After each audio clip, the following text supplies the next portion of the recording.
बंदी छोड़ सतगुरु रामपाल जी परमेश्वर जी की जय हो। परमपिता परमात्मा सारी सृष्टि के रचनहार कुल मालिक असंख्य ब्रह्मांडों के स्वामी जगत गुरु तीनों लोकों में प्रवेश करके सबका धारण पोषण करने वाले राजाधिराज आत्माधार नाथों के नाथ देवों के देव महादेव सर्वेश्वर महेश्वर मृत्युंजय अजरो अमर आदि अनादि सनातनी प्रभु जगत पिता जगदीश्वर श्री श्री 1008 की उपाधि के वास्तविक अधिकारी अकाल मूरत सौद स्वरूपी राम वासुदेव सर्वगतम ब्रह्म परम पूज्य प्रथम पूज्य परम संत परम पुरुष परम धनी परम दयालु सत्य कबीर हक्का कबीर अल्लाहु कबीर अल्लाहु अकबर बाखबर अल्लाह ताला जगत के तारणहार जगत के मुक्तिदाता जगत के जगन्नाथ हारे के सहारे हिंदुओं के राम मुसलमानों के अल्लाह सिखों के वाहिगुरु ईसाइयों के मसीह दया के सागर दया निधि करुणा के सागर करुणा निधि स्वयंभू परिभू संकट मोचन कष्ट हरण मंगल कर्ण दुख भंजन अविगत कबीर निर्विकार निर्विषम परमात्मा अलय अलेख सतगुरु आदि अनादि सतगुरु असली मर्यादा पुरुषोत्तम असली राम असली कृष्ण असली घनश्याम असली मुरारी राजाओं के राजा महाराजाओं के महाराजा शहंशाहों के शहंशाह सम्राटों के सम्राट भगवानों के भगवान अल्लाहों के अल्लाह प्रभुओं के प्रभु मसीहाओं के मसीह सच्चे वाहिगुरु बाबाओं के बाबा पीरों के पीर सेठों के सेठ जगत सेठ सावड़सा सेठ सर्वगुण संपन्न अनंत कोटि कलाओं के स्वामी अनंत कोटि ब्रह्मांडों के नायक योगियों में महायोगी ध्यानियों में महाध्यानी सिद्धों में परम सिद्ध ज्ञानियों में तत्व ज्ञानी ब्रह्म ज्ञानी महाज्ञानी परम ज्ञानी सर्वश्रेष्ठ ज्ञानी विज्ञानी युवा कबीर समर्थ कबीर असमवात अमित ओजा सच्चे रहनुमा करीम अल्लाह सुबहान अल्लाह दुनिया के अंतिम पैगंबर 8 सितंबर 1951 से गांव धनाना जिला सोनीपत हरियाणा भारतवर्ष की पावन भूमि पे प्रकट रियल कल की भगवान श्री नारायण साकार हरि श्री बाबा साहिब नूर अनंत परमात्मा सच्चे दरवेश सच्चे बाखबर संत श्रोमणी सतगुरु रामपाल जी परमेश्वर जी के चरण कमल में आप और हम सभी भाई बहनों का अनंत कोटि दंडवत प्रणाम। सत्साई भाई और बहनों, बहुत बड़ी दया बहुत बड़ी मेहर पूज्य गुरुदेव भगवान की परमेश्वर रामपाल जी की, जिनके शुभ आशीर्वाद से विशेष आशीर्वाद से उन्हीं के सत्संगों के संग्रह के ऊपर बनी हुई पवित्र आध्यात्मिक पुस्तक कबीर बड़ा या कृष्ण के ऊपर वीडियो बनाने की श्रृंखला जारी है। इसी श्रृंखला में आज हमारा ये 17वें नंबर का वीडियो है और इस पवित्र पुस्तक कबीर बड़ा या कृष्ण के प्रत्येक वीडियो से हमें भक्ति और भगवान के विषय में, शास्त्र अनुकूल साधना के विषय में और अध्यात्म के विषय में बहुत ही गहरी और गूढ़ जानकारी प्राप्त हो रही है। इस पवित्र पुस्तक में आज का हमारा जो विषय है वो वही है जो पहले से चला हुआ आ रहा है, यानी मुकदमा जनता की अदालत में जारी है और मुकदमा इस बात को लेकर है कि हु इज सुप्रीम गॉड, सर्वशक्तिमान परमात्मा कौन है जिन्होंने सारे ब्रह्मांडों को रचा, सारी सृष्टि को रचा, जो तीनों लोकों में प्रवेश करके सबका धारण पोषण कर रहे हैं। कबीर बड़ा या कृष्ण, क्योंकि हिंदू समाज अध्यात्म की जानकारी ना होने के कारण विशेषकर श्री कृष्ण उर्फ विष्णु जी को ही पूर्ण परमात्मा मानता है। तो जनता की अदालत में मुकदमा इस बात को लेकर है कि कबीर बड़ा या कृष्ण, और जनता की अदालत में जज खुद जनता है, क्योंकि जनता वर्तमान में शिक्षित है, धर्मशास्त्रों को आंखों से देखकर निर्णय कर सकती है कि सही क्या है और गलत क्या है। श्री कृष्ण जी की तरफ से उनके जो वकील साहिबान हैं वो सर्व हिंदू धर्म गुरु हैं, आचार्य शंकराचार्य हैं। दूसरी तरफ कबीर जी की तरफ से जो वकील साहिबान हैं वे खुद कबीर जी अर्थात सतगुरु रामपाल जी हैं। और अभी तक जितने भी वीडियो बन चुके हैं इस मुकदमे पर आप जियों ने भली भांति देखा है कि कबीर जी के वकील सतगुरु रामपाल जी ने हिंदुओं के धर्म ग्रंथों को जनता की अदालत में दिखा कर 90% तो ये बिल्कुल क्लियर कर दिया है कि कबीर जी ही सर्वशक्तिमान पूर्ण ब्रह्म परमेश्वर हैं और श्री कृष्ण उर्फ विष्णु ये बहुत ही छोटी शक्ति है, बहुत ही छोटी पावर है। इस काल के 21 ब्रह्मांड में एक ब्रह्मांड के अंदर मात्र 3 लोकों में एक सतोगुण विभाग के मंत्री हैं, यानी एक ब्रह्मांड में भी कंप्लीट शासन श्री विष्णु जी का नहीं है। और उसके बाद पवित्र गीता जी को दिखाकर, वेदों को दिखाकर, हमारे पुराणों को दिखाकर सतगुरु रामपाल जी ने जनता की अदालत में यह क्लियर कर दिया कि श्री कृष्ण उर्फ विष्णु ये नाशवान भगवान हैं, अविनाशी नहीं हैं। इनका जन्म होता है और इनकी मृत्यु होती है। श्री कृष्ण उर्फ विष्णु की माता का नाम दुर्गा है, इनके पिता का नाम काल ब्रह्म है और इनकी भक्ति करने से पूर्ण मोक्ष नहीं हो सकता है। और गीता अध्याय 7 श्लोक नंबर 12 से 15 में इनका पिता काल ब्रह्म अपने तीनों पुत्रों ब्रह्मा विष्णु महेश की भक्ति करने वालों को मूर्ख की संज्ञा दे रहा है, राक्षस की संज्ञा दे रहा है। तो इन सर्व प्रमाणों को देखकर जनता की अदालत में जनता धीरे धीरे सच्चाई से परिचित हो रही है और विचार कर रही है कि सदियों से हमारे इन नादान धर्मगुरुओं ने, आचार्य और शंकराचार्यों ने हमें भक्ति और भगवान की परिभाषा भी अच्छे से नहीं बताई। हमें शास्त्र अनुकूल साधना के बजाय शास्त्र विरुद्ध साधना ही करवाते रहे, जिस साधना को करने के चलते हमारे पूर्वज आज प्रेत योनियों में, भूत योनियों में भटक रहे हैं। और हमारे से इन धर्मगुरुओं के द्वारा उनके श्राद्ध निकलवाकर, पिंड भरवाकर, तेरहवीं करवाकर, कर्मकांड करवाकर हमें भी उन्हीं नीच योनियों में भेजने की तैयारी कर रहे थे। उसके बाद भाई और बहनों, जनता की अदालत में जनता सतगुरु रामपाल जी से अध्यात्म में रुचि लेते हुए तरह तरह के सवाल कर रही है, जिन सवालों के जवाब सदियों से खोज रहे थे परंतु कोई भी धर्मगुरु दे नहीं पा रहा था। अब सतगुरु रामपाल जी अदालत में उन्हीं धर्मशास्त्रों को दिखा दिखाकर जनता के सवालों का जवाब दे रहे हैं और जनता संतुष्ट हो रही है। आज का हमारा जो टॉपिक है वो है श्राद्ध और पिंड, जो कि शास्त्र विरुद्ध साधना है, जो भूत पूजा है। जो भूत पूजा हमारे हिंदू धर्मगुरु इन्हीं धर्मशास्त्रों का हवाला देकर हमसे करवाते रहे, जबकि पवित्र गीता जी में श्राद्ध निकालना, पिंड दान करना इन सब के लिए मना किया हुआ है, अध्याय 9 श्लोक नंबर 25। उसके बाद जनता को और अच्छे से समझाने के लिए कबीर जी के वकील सतगुरु रामपाल जी ने विष्णु पुराण से श्राद्ध के विषय में जनता को कुछ दिखाना चाहा है कि विष्णु पुराण के 3रे अंश में श्राद्ध निकालने को लेकर क्या कुछ कहा गया है। तो आज हम आगे बढ़ेंगे वीडियो नंबर 17 और जनता की अदालत में श्राद्ध को लेकर क्या कुछ सतगुरु रामपाल जी के द्वारा समझाया जा रहा है। श्री विष्णु पुराण के 3रे अंश के अध्याय 14 के श्लोक 10 से 14 में श्राद्ध के विषय में श्री सनत कुमार ने कहा है कि तृतीया कार्तिक शुक्ला नवमी भाद्रपद कृष्णा त्रयोदशी तथा माघ मास की अमावस्या, इन चारों तिथियां अनंत पुण्यदायिनी है। ये ब्रह्मा जी के जो पुत्र हैं सनत कुमार जी, ये उनके अपने विचार हैं, जबकि ये तिथियां श्राद्ध निकालने के लिए कोई भी पुण्य नहीं है। हमारे वेदों में, गीता जी में कोई जिक्र नहीं है, लेकिन जैसा ज्ञान ब्रह्मा जी के पुत्रों को अध्यात्म के विषय में था वैसा वे आगे प्रचार कर रहे हैं। आज सतगुरु रामपाल जी हमें समझाना ये चाहते हैं कि जिस प्रकार से हम वर्तमान में इन अज्ञानी तत्व ज्ञानहीन धर्मगुरुओं के कहने पर श्राद्ध निकाल रहे हैं, ये विधि भी श्राद्ध निकालने की कंप्लीट नहीं है।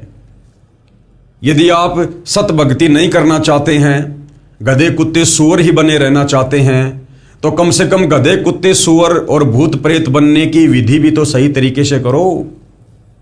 जो विधि आपको ब्रह्मा जी के पुत्र सनत कुमार जी के द्वारा बताई जा रही है कि कम से कम तुम्हारा समय तो बचेगा, तुम्हारी समस्या तो बचेंगी। तो क्या कुछ बताया जा रहा है। हालांकि हम सतगुरु रामपाल जी के भक्तों ने तत्व ज्ञान से परिचित होने के बाद ना ही तो किसी प्रकार का कोई श्राद्ध निकालना है, ना श्राद्ध निकालने में किसी का कोई सहयोग करना है। ये उन लोगों को समझाने के लिए बताया जा रहा है जो लोग बिल्कुल शास्त्र विधि को त्याग कर मनमाना आचरण अपने धर्म गुरुओं के कहने पर कर रहे हैं। चंद्रमा या सूर्य ग्रहण के समय 3 अष्टकाओं अर्थात उत्तरनारायण या दक्षिणायन के आरंभ में जो पुरुष एकाग्रचित से पितृगणों को तिल सहित जल विदान करता है वह मानो 1000 वर्ष तक के लिए श्राद्ध कर लेता है। यानी सनंत कुमार जी कह रहे हैं कि मैं जो तुम्हें विधि बताऊंगा श्राद्ध निकालने की, अगर तुम उस विधि से श्राद्ध निकालोगे अपने पूर्वजों के, तो तुम्हें हर साल श्राद्ध निकालने की जरूरत नहीं है। एक बार में तुम्हारे पितर 1000 साल के लिए संतुष्ट हो जाएंगे, वो तृप्त हो जाएंगे। ये परम रहस्य स्वयं पितृगण ही बताते हैं। लेख समाप्त। अब आगे देखिएगा, पेश है श्री विष्णु पुराण के 3रे अंश के अध्याय 14 के श्लोक 10 व 14 की फोटोकॉपी। जो पुरुष पितृगण और देवगुणों को तृप्त करना चाहते हों, अब कौन चाहेगा उनको तृप्त करना? जिसको भूत बनना होगा, जिसको पितृ बनना होगा, क्योंकि गीता अध्याय 9 श्लोक 25 यही कह रहा है कि भूत पूजने वाले भूत बनेंगे और पितृ पूजने वाले पितृ बनेंगे। तो श्राद्ध निकालना भूत पूजा है। तो जिसने भूत बनना हो, जिसने पितृ बनना हो, फिर नरक में भी जाना हो, वो इन श्राद्धों को निकाले। जो पुरुष पितृगण और देवगणों को तृप्त करना चाहते हों, उनके लिए धनिष्ठा, पूर्वा भाद्रप्रदा अथवा सतभिषान छत्र युक्त अमावस्या अति दुर्लभ है। हे पृथ्वीपते, जब अमावस्या इन 9 नक्षत्रों से युक्त होती है, उस समय किया हुआ श्राद्ध पितृगणों को अत्यंत तृप्तिदायक होता है। इसके अतिरिक्त पितृभगत इलापुत्र महात्मा पुरूरवा के अति विनित भाव से पूछने पर श्री सनंत कुमार जी ने जिनका वर्णन किया था, वे अन्य तिथियां भी सुनो। श्री सनंत कुमार जी बोले, वैशाख मास की शुक्ला तृतीया, कार्तिक शुक्ला नवमी, भाद्रपद कृष्णा त्रयोदशी तथा माघ मास की अमावस्या, इन 4 तिथियों को पुराणों में युगादा कहा है। ये चारों तिथियां अनंत पुण्यदायिनी हैं। ये कहाँ लिखा हुआ है? हमारे पुराणों में लिखा हुआ है। और भाई और बहनों, इन पुराणों का जो ज्ञान है वो इन ऋषियों का अपना ज्यादा अनुभव है। यानी वेदों और गीता वाला ज्ञान इन पुराणों में कम है और ज्यादातर ज्ञान वेदों और गीता के विरुद्ध उन ऋषियों ने जो भक्ति साधना की, उससे उनको जो अनुभव हुआ, उस अनुभव की पुस्तकें ये हमारे 18 पुराण हैं।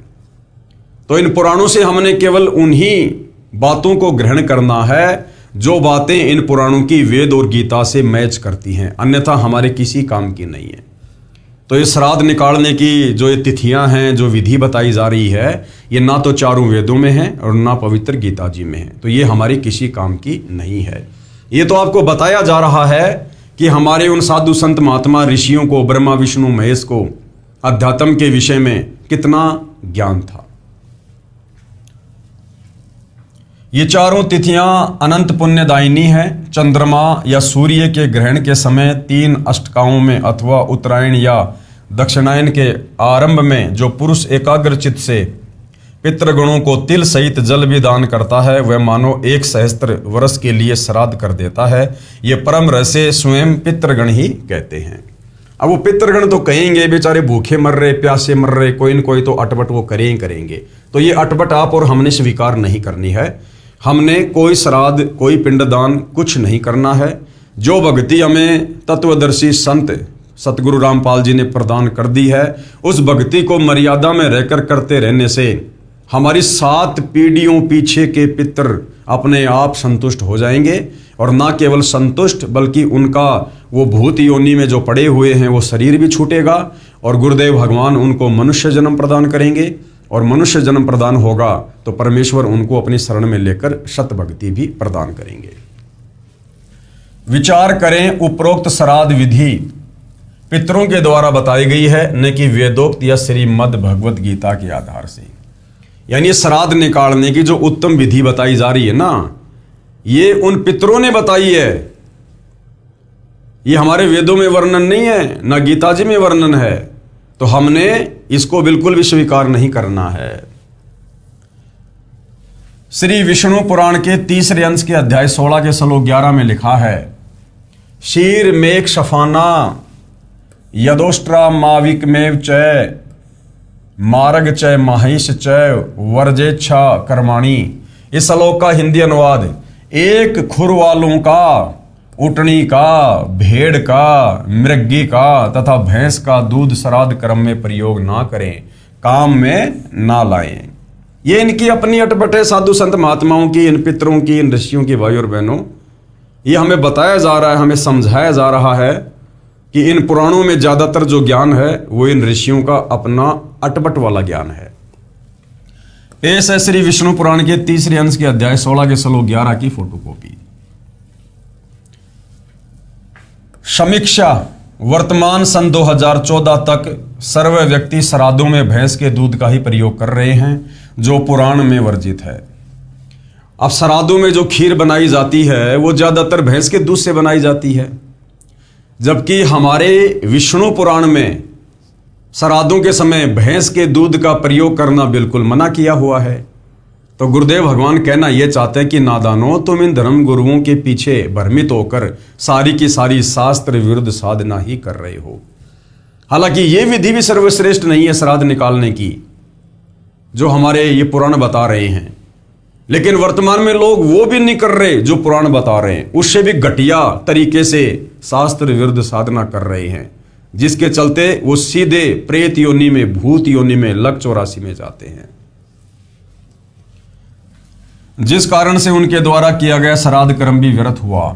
अर्थात जो श्राद्ध वर्तमान में लोग निकाल रहे हैं वो श्राद्ध करना या ना करना बिल्कुल बराबर है। श्री विष्णु पुराण के तीसरे अंश के अध्याय 16 के श्लोक 1 से 3 में, मांस द्वारा श्राद्ध करने से पितृगण सदा तृप्त रहते हैं, लिखा है। अब बताओ भाई और बहनों, यदि हम इन पुराणों के अनुसार भक्ति करें तो हम तो सीधे सीधे लक 84 योनि में जाएंगे, नरक में गिरेंगे। यही पुराण क्या कह रहे हैं कि श्राद्ध में यदि मांस पकाकर और यदि श्राद्ध निकाले जाएं तो पितृगण बड़े खुश होते हैं, बड़े तृप्त होते हैं। ये देखिएगा, ये संस्कृत लिखी हुई है, साफ साफ है। यहां पर हम इसके सीधे हिंदी अनुवाद में चलते हैं। देखिएगा, ये हिंदी अनुवाद है। गुरुदेव ने प्रत्येक शब्द का यहां पर हिंदी में अनुवाद किया हुआ है।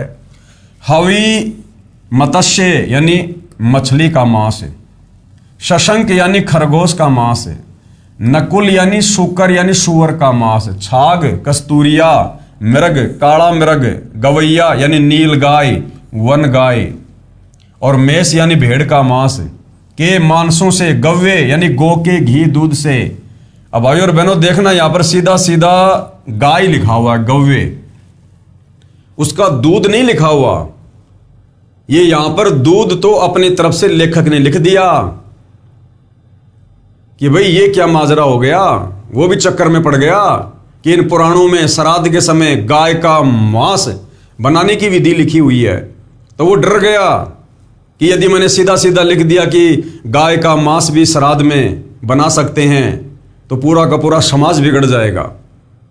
इसलिए उसने अपनी तरफ से अटपट कर दी और क्या लिख दिया यहां पर उसने कोष्टक में, गाय के घी दूध से, जबकि गाय के घी दूध से यहां संस्कृत में नहीं लिखा हुआ, सीधा सीधा यहां पर गाय लिखा हुआ है कि गाय के मांस से। पितृगण एक एक महीने अधिक तृप्त रहते हैं। अगर वो हमारे पितृ अगर गाय के मांस वाला श्राद्ध खाएंगे ना, यानी श्राद्ध में यदि गाय का मांस बनाया जाएगा तो हमारे पितृगण एक एक महीने ज्यादा तृप्त रहेंगे। और वारघीणस पक्षी के मांस से सदा तृप्त रहते हैं। श्राद्ध कर्म में गेंडे का मांस, काला साग और मधु अत्यंत प्रशस्त और अत्यंत तृप्तिदायक है। श्री विष्णु पुराण अध्याय 2 चतुर्थ अंश पृष्ठ 233 पर भी श्राद्ध क्रम में मांस प्रयोग करने का प्रमाण है। अब ये ज्ञान हमारे साधु संत महात्मा ऋषि दिया करते थे भाई और बहनों, और इस आधार से दुनिया भक्ति किया करती थी। अब बताओ, इस प्रकार भक्ति करने से हमारी आत्मा का कल्याण हो सकता है? कदापि नहीं। पेश है श्री विष्णु पुराण के तीसरे अंश के अध्याय 16 के श्लोक 1 और 3 की फोटोकॉपी। ये देखिएगा, आप जियों के सामने है। ये विष्णु पुराण है, तीसरा अंश है, 16वां अध्याय है, और श्राद्ध कर्म में विहित और अविहित वस्तुओं का विचार, यानी श्राद्ध में किन किन वस्तुओं का प्रयोग करना चाहिए और किन किन वस्तुओं का प्रयोग नहीं करना चाहिए वो लिखा हुआ है। आरव बोले हवि मत्स्य सशक यानी खरगोश, नकुल शूकर, छाग कस्तूरिया मृग, कृष्ण मृग यानी काला हिरण, और गवैये यानी वन गाय, और मेष के मांस से तथा गव्वे यानी गाय के, यहाँ पर कोष्टक में अपनी तरफ से लिख दिया घी दूध से, पितृगुण कर्म से एक एक मास अधिक तृप्ति लाभ करते हैं, और वार्धिगणस पक्षी के मांस से सदा तृप्त रहते हैं। हे नरेश्वर, श्राद्ध क्रम में गेंडे का मांस, काला हिरण और शहद अत्यंत प्रशस्त और अत्यंत तृप्तिदायक है। यह विष्णु पुराण का लेख है जो सतगुरु रामपाल जी जनता की अदालत में जनता के समक्ष प्रस्तुत कर रहे हैं। समीक्षा, उपरोक्त पुराण के ज्ञान आदेश अनुसार श्राद्ध कर्म करने से पुण्य के स्थान पर पाप ही प्राप्त होगा। अब बताओ, यदि इन पुराणों के अनुसार भी श्राद्ध निकाले जाएं और इन जानवरों का मांस पकाया जाए तो भाई और बहनों, पुण्य के बजाय हम पाप के भागी बनेंगे, पाप के भागी। तो आप और हमने इन पुराणों के अनुसार भक्ति नहीं करनी है। ये पुराण इन ऋषियों का अपना अनुभव विशेष है। हमने चारों वेद और पवित्र गीता जी में जो भक्ति तत्वदर्शी संत निकाल कर दे, क्योंकि गीता अध्याय 4 श्लोक 34 में लिखा है कि उस कंप्लीट आध्यात्मिक ज्ञान के लिए, पूर्ण परमेश्वर की भक्ति के लिए अर्जुन तू किसी तत्वदर्शी संत की खोज कर ले। उस तत्वदर्शी संत के बताए अनुसार भक्ति करेगा तो तेरी आत्मा का कल्याण होगा, अन्यथा तू भटकता रहेगा। तो वर्तमान में वह तत्वदर्शी संत सतगुरु रामपाल जी हैं, और सतगुरु रामपाल जी ने हमें सर्व धर्म शास्त्रों का अध्ययन करके जो शास्त्र अनुकूल सत भक्ति का पैकेज बना के दे दिया है, हमने उसी भक्ति को करना है, और उसी को करने से हमारी आत्मा का अंत में कल्याण होगा। क्या यह उपरोक्त मांस द्वारा श्राद्ध करने का आदेश अर्थात प्रावधान न्याय संगत है? बिल्कुल भी नहीं है। इसलिए पुराणों में वर्णित भक्ति विधि तथा पुण्य साधना कर्म शास्त्र विरुद्ध है, जो लाभ के स्थान पर हानिकारक है। विशेष, अब क्या कह रहे हैं परमात्मा जी? उपरोक्त श्लोक 1 और 2 के अनुवादकर्ता ने कुछ अनुवाद को घुमा कर लिखा है। मूल संस्कृत भाषा में स्पष्ट गाय का मांस श्राद्ध कर्म में प्रयोग करने को कहा गया है।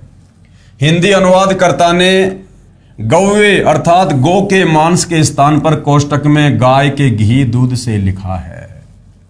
विचार करें, क्या हिंदू धर्म उपरोक्त मांस आहार को श्राद्ध कर्म में प्रयोग कर सकता है? क्या कोई भी हिंदू गाय को काटकर उसका मांस श्राद्ध में बना सकता है? आप कहोगे जी बिल्कुल नहीं बना सकते। तो भाई तुम्हारे पुराणों में तो लिखा है, तुम्हारे उन सनातनी ऋषियों ने लिखा है भाई, ये विष्णु पुराण श्री पाराशर ऋषि ने लिखा भाई। तो क्या तुम अपने उन सनातनी ऋषियों की आज्ञा का पालन नहीं करोगे? आप बिल्कुल भी नहीं कर पाओगे, क्योंकि ये टोटल शास्त्र विधि को त्याग के मनमाना आचरण है। अगर आपने इन पुराणों के अनुसार, उन सनातनी ऋषियों के कहे और लिखे अनुसार यदि आपने भक्ति की, तो आप सीधे सीधे लक 84 योनि में जाएंगे, नरक के भागी बनेंगे। इसलिए ऐसे श्राद्ध ना करके श्रद्धापूर्वक धार्मिक अनुष्ठान पूर्ण संत के बताए मार्ग से करना चाहिए। यानी जो गीता जी अध्याय 4 श्लोक 34 में तत्वदर्शी संत के मार्गदर्शन में भक्ति करने का निर्देश दिया गया है, हमने उसी विधि से भक्ति करनी चाहिए।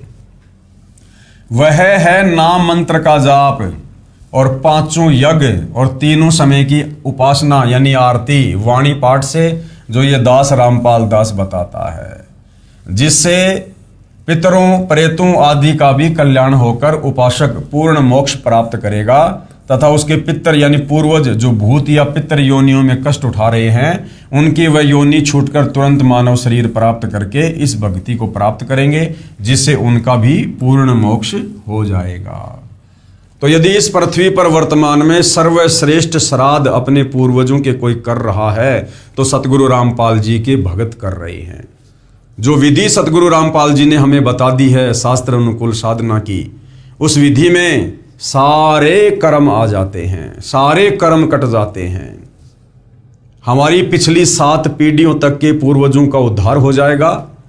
और यदि हम वर्तमान में मर्यादा में रहकर भक्ति करेंगे तो परमात्मा कहते हैं तुम्हारी आने वाली 101 पीढ़ियों का भी उद्धार होगा। तो बताओ भाई और बहनों, ना हमने हलवा बनाना, ना पूरी बनानी, ना गाय का मांस बनाना, ना गेंडे का मांस करना, कुछ नहीं करना। जो विधि सतगुरु रामपाल जी ने शास्त्र अनुकूल विधि से बता दी है, बस मर्यादा में रह के वो भक्ति करनी है। 3 समय की आरती करनी है, 5 यज्ञ करने हैं, जो मंत्र सतगुरु रामपाल जी देते हैं उन मंत्रों का मर्यादा में रह के जाप करना है। इससे हमारा भी कल्याण और हमारी आने वाली पीढ़ियों का भी उद्धार। मार्कंडे पुराण गीता परिस गोरखपुर से प्रकाशित में अध्याय श्राद्ध कर्म का वर्णन पेज नंबर 100 पर लिखा है। जो परपिता माँ के ऊपर के 3 पीढ़ियों जो नरक में निवास करती हैं, जो पशु पक्षी की योनि में पड़े हैं तथा जो भूत प्रेत आदि के रूप में स्थित हैं, उन सबको विधि पूर्वक श्राद्ध कर्म करने वाला यजमान तृप्त करता है। पृथ्वी पर जो अन्न बिखेरते हैं श्राद्ध कर्म करते समय, उससे पिशाच योनि में पड़े पितरों की तृप्ति होती है। स्नान के वस्त्र से जो जल पृथ्वी पर टपकता है, उसे वृक्ष योनि में पड़े हुए पितर तृप्त होते हैं। नहाने पर अपने शरीर से जो जल के कण पृथ्वी पर गिरते हैं, उनसे उन पितरों की तृप्ति होती है जो देव भाव को प्राप्त हुए हैं। पिंडों के उठाने पर जो अन्न के कण पृथ्वी पर गिरते हैं, उनसे पशु पक्षी की योनि में पड़े हुए पितरों की तृप्ति होती है। अन्य योपार्जित धन से जो श्राद्ध किया जाता है, उससे चांडाल आदि योनियों में पड़े हुए पितरों की तृप्ति होती है। यानी मार्कंडे पुराण में अपने हिसाब से बताया जा रहा है। पेश है मार्कंडे पुराण के अध्याय श्राद्ध कर्म के वर्णन की संबंधित प्रकरण की फोटोकॉपी। यह संक्षिप्त मार्कंडे पुराण है। इनसे ऊपर के सभी पितर पूर्वज कहलाते हैं। इनमें से जो नरक में निवास करते हैं, जो पशु पक्षी की योनि में पड़े हैं तथा जो भूत प्रेत आदि के रूप में स्थित हैं, उन सबको विधि पूर्वक श्राद्ध करने वाला यजमान तृप्त करता है। किस प्रकार तृप्त करता है यह बतलाता हूं, सुनो। मनुष्य पृथ्वी पर जो अन्न बिखेरते हैं, उसे पिशाच योनि में पड़े हुए पितरों की तृप्ति होती है। बेटा, स्नान के वस्त्र से जो जल पृथ्वी पर टपकता है, उससे वृक्ष योनि में पड़े हुए पितर तृप्त होते हैं। यानी विचार करने की बात है भाइयों और बहनों। इन हमारे नादान धर्म गुरुओं ने सदियों से शास्त्र विरुद्ध साधना करवाकर हमारे पूर्वजों को किन किन योनियों में डाल रखा है। कोई भूत बना फिर रहा है, कोई प्रेत बना फिर रहा है, कोई पितर बना फिर रहा है, कोई लक 84 में गधा कुत्ता शुअर बना फिर रहा है। और फिर उनकी तृप्ति के लिए हमसे शास्त्र विरुद्ध कर्मकांड करवा रहे हैं। हमें भी उन्हीं योनियों में भेजने की तैयारी कर रहे हैं। अरे भैया, यदि तुम्हारे द्वारा बताई गई विधि कर्म कांड शास्त्र अनुकूल होते तो हमारे पूर्वज इन योनियों में क्यों कष्ट भोग रहे होते? फिर वर्तमान में तुम्हारे द्वारा जो समाधान बताया जा रहा है, उस समाधान से भला कैसे तो हमारा उद्धार होगा और कैसे उनका उद्धार होगा। जब इस पृथ्वी पर हमारे पूर्वज विद्वान थे और तुम्हारे द्वारा बताएगी शास्त्र विरुद्ध साधना के चलते उनकी ये दुर्गति हुई है, तो आज वो समाधान में तो तुम ही बता रहे हो। फिर आज तुम्हारा ये बताया गया समाधान कैसे उनकी उन योनियों से, पीड़ाओं से मुक्ति देगा? तो टोटल हमारे को शास्त्र विरुद्ध साधना पर ही लगाया हुआ है। नहाने पर अपने शरीर से जो जल के कण इस पृथ्वी पर गिरते हैं, उनसे उन पितरों की तृप्ति होती है जो देव भाव को प्राप्त हुए हैं।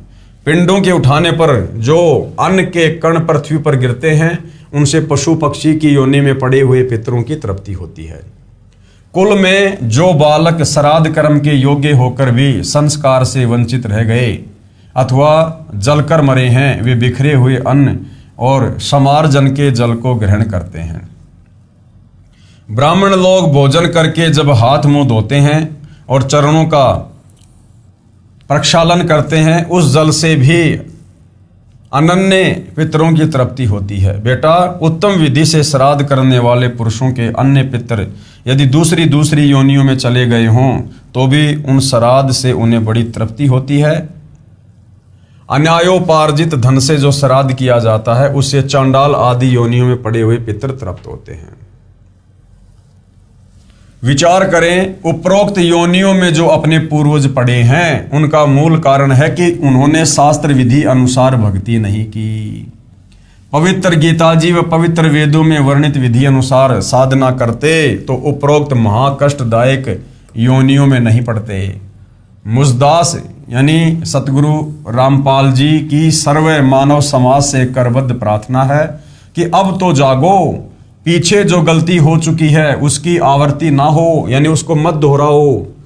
जो गलती इन नादान धर्मगुरुओं के कहने पर शास्त्र विरुद्ध साधना करते करते हमारे पूर्वज करके चले गए और आज इन महाकष्टदायिनी योनियों में कष्ट भोग रहे हैं। कम से कम वर्तमान के पढ़े लिखे हिंदू हम वर्तमान में तो उस गलती को ना दोहराएं। जो साधना ये दास रामपाल दास बताता है उससे आपके पूर्वज 7 पीढ़ी तक के किसी भी योनि में, चाहे वो पितर बने हैं, भूत बने या पिशाच, पशु पक्षी वृक्ष आदि में पड़े हों, उन सब की वर्तमान योनि छूटकर तुरंत मानव जन्म मिलेगा। फिर वे वर्तमान में मुझदास रामपाल दास द्वारा भक्ति साधना प्राप्त करके यदि मर्यादा में रहकर आजीवन ये भक्ति करते रहेंगे तो पूर्ण मोक्ष प्राप्त करेंगे। यही प्रमाण कबीर परमेश्वर जी द्वारा दिए तत्व ज्ञान को संत गरीबदास जी बता रहे हैं। और क्या कह रहे हैं?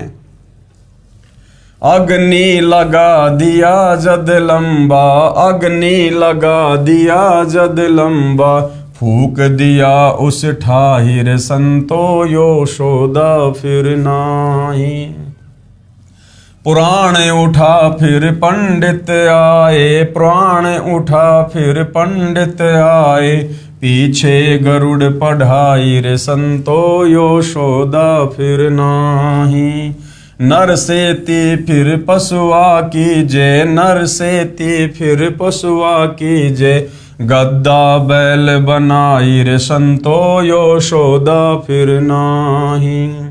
56 भोग कहाँ मन भोरे, 56 भोग कहाँ मन भोरे, कित कुरड़ी चरने जाई रे संतो यशोदा फिर नाही। प्रेत शिला पर जाय विराजे, प्रेत शिला पर जाय विराजे, पितरो पिंड भराई रे संतो यशोदा फिर नाही। बहुर सराद खान को आए, बहुर सराद खान को आए, काग भये कल माहिर संतो यशोदा फिर नाही। जय सतगुरु की संगत करते, जय सतगुरु की संगत करते, सकल कर्म कट जाई रे संतो यशोदा फिर नाही। अमरपुरी पर आसन होते, अमरपुरी पर आसन होते, जहाँ धूप ना छाई रे संतो यशोदा फिर नाही। यशोदा फिर नाही रे संतो यशोदा फिर नाही। जो भक्ति करने का सौदा, मौका, अवसर हमें आज प्राप्त है, क्योंकि आज स्वयं सारी सृष्टि के मालिक कबीर देव तत्वदर्शी संत रूप में सतगुरु रामपाल जी के नाम से धरती पर प्रकट हैं, शास्त्र अनुकूल सत साधना लेकर। तो आज इस साधना को करने के चलते हमारा मोक्ष संभव है। तो जो मौका, जो अवसर हमें आज प्राप्त है इस मनुष्य शरीर में धरती पर, ये बार बार नहीं मिलता है। उपरोक्त वाणी 5वें वेद सूक्ष्म वेद अर्थात शवसम वेद की है। सूक्ष्म वेद क्या है? जो अध्यात्म का कंप्लीट ज्ञान चारों वेदों में नहीं है, वो है 5वां वेद सूक्ष्म वेद।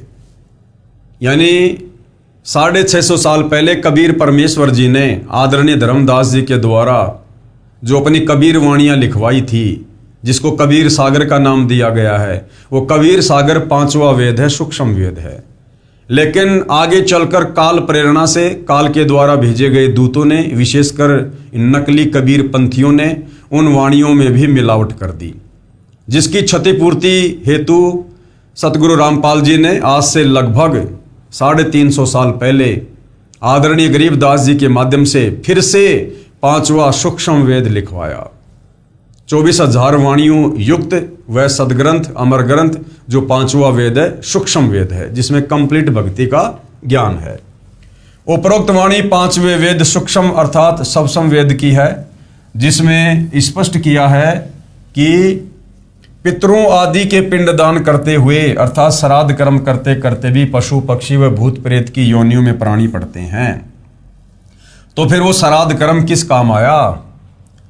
भाई श्राद्ध करते करते भी जब हमारे पूर्वज उन प्रेत योनियों में पड़े हैं, भूत योनि में पड़े हैं, तो फिर वो श्राद्ध भी किस काम के? अर्थात टोटल शास्त्र विरुद्ध साधना। फिर कहा है कि यदि सतगुरु यानी तत्व ज्ञानदाता तत्वदर्शी संत का संग करते, अर्थात किसी तत्वदर्शी संत के बताए अनुसार शास्त्र अनुकूल भक्ति साधना करते, अर्थात उसके बताए अनुसार भक्ति साधना करते, तो सर्व कर्म नष्ट हो जाते। ना गधा बनना, ना कुत्ता बनना, ना सुअर बनना, ना प्रेत बनना, कुछ नहीं। न पशु बनते, न पक्षी बनते, न पितृ बनते, न प्रेत बनते। और क्या होता? सीधे सतधाम यानी शाश्वत स्थान पर चले जाते, सतलोक चले जाते, जहां जाने के पश्चात फिर लौटकर इस संसार में किसी भी योनि में नहीं आते। इस बात का प्रमाण गीता अध्याय 4 श्लोक 34, अध्याय 15 श्लोक 1 से 4 तथा श्लोक 16 और 17 में, तथा गीता जी अध्याय 18 श्लोक 62 में व गीता जी अध्याय 9 श्लोक 25 में है। पुराणों में लिखा है, जो ऋषि का अनुभव है, इन पुराणों में जो लिखा है ना, वो इन ऋषियों का अपना अनुभव है कि पितर धन देते हैं, पुत्र देते हैं, रोग नष्ट कर देते हैं, आदि आदि, जबकि वो पितर तो खुद ही बेचारे तड़फ रहे हैं, भूखे मर रहे हैं। विचार करें, पितर स्वयं भूखे प्यासे यमलोक नरक लोक में कष्ट उठाते हैं। अपनी भूख प्यास शांत करने के लिए आप जिसे श्राद्ध कर्म करने को भ्रमित ज्ञान के आधार से कहते हैं, तो वे आपको क्या सुखी कर देंगे? वो पितर बेचारे खुद उन पितर योनियों में दुखी हो रहे हैं, अपनी भूख प्यास शांत करवाने के लिए तुम्हारे से श्राद्ध निकलवाए जा रहे हैं। वो पितर भला तुम्हें क्या दे देंगे जो खुद अपनी भूख प्यास को भी शांत नहीं कर सकते? ये बात न्याय संगत नहीं है। अपने धर्मगुरु ये भी कहा करते हैं कि किस्मत लिखा ही प्राणी प्राप्त करते हैं, उसमें कोई परिवर्तन नहीं हो सकता। परंतु सच्चाई ये है कि यदि साधक यानी भगत पूर्ण परमात्मा की सत्य साधना करता है, तो परमात्मा को ही ये अधिकार है कि भाग्य से भिन्न भी दे सकता है। अन्य किसी देवी देव तथा पितर आदि को यह अधिकार नहीं है। ब्रह्मा विष्णु महेश काल और दुर्गा को भी यह अधिकार नहीं है कि जो प्रारब्ध, जो किस्मत परमात्मा ने जीव की बना दी है, उसमें किसी प्रकार का कोई चेंजमेंट कर दे। गीता अध्याय 7 श्लोक 12 से 15 तथा 20 से 23 में तो तीनों देवताओं श्री ब्रह्मा रजगुण, श्री विष्णु सतगुण तथा श्री शिव तमगुण की भक्ति करना भी निषेध बताया है। यानी गीता अध्याय 7 श्लोक नंबर 12 से 15 और 20 से 23 में तो श्री ब्रह्मा विष्णु महेश की पूजा करने को भी मना किया है। फिर भला इनकी भक्ति करने से हमें क्या लाभ हो सकते हैं? हिंदू ब्रह्म की साधना ना करके अन्य उपरोक्त देवताओं या अन्य देवताओं की पूजा करते हैं। ब्रह्म साधना क्या है? काल की साधना, जो चारों वेदों और गीता जी में केवल एक इस ब्रह्म की साधना लिखी हुई है। इसका मंत्र ओम है। तो जो हमारे हिंदू धर्म से जुड़े श्रद्धालु हैं, वो शास्त्रों से परिचित ना होने के कारण ब्रह्म साधना भी नहीं कर रहे। उससे नीचे ये जितने भी देवी देवता हैं, ब्रह्मा विष्णु महेश या अन्य देवी देवता, जिनकी भक्ति करने के लिए गीता जी मना कर रही है, उनकी भक्ति में हमारे धर्म गुरुओं ने हमें लगा रखा है। इनकी पूजा करने वालों को राक्षस स्वभाव को धारण किए हुए मनुष्यों में नीच दूषित कर्म करने वाले मूर्ख कहा है। किनकी साधना करने वाले को?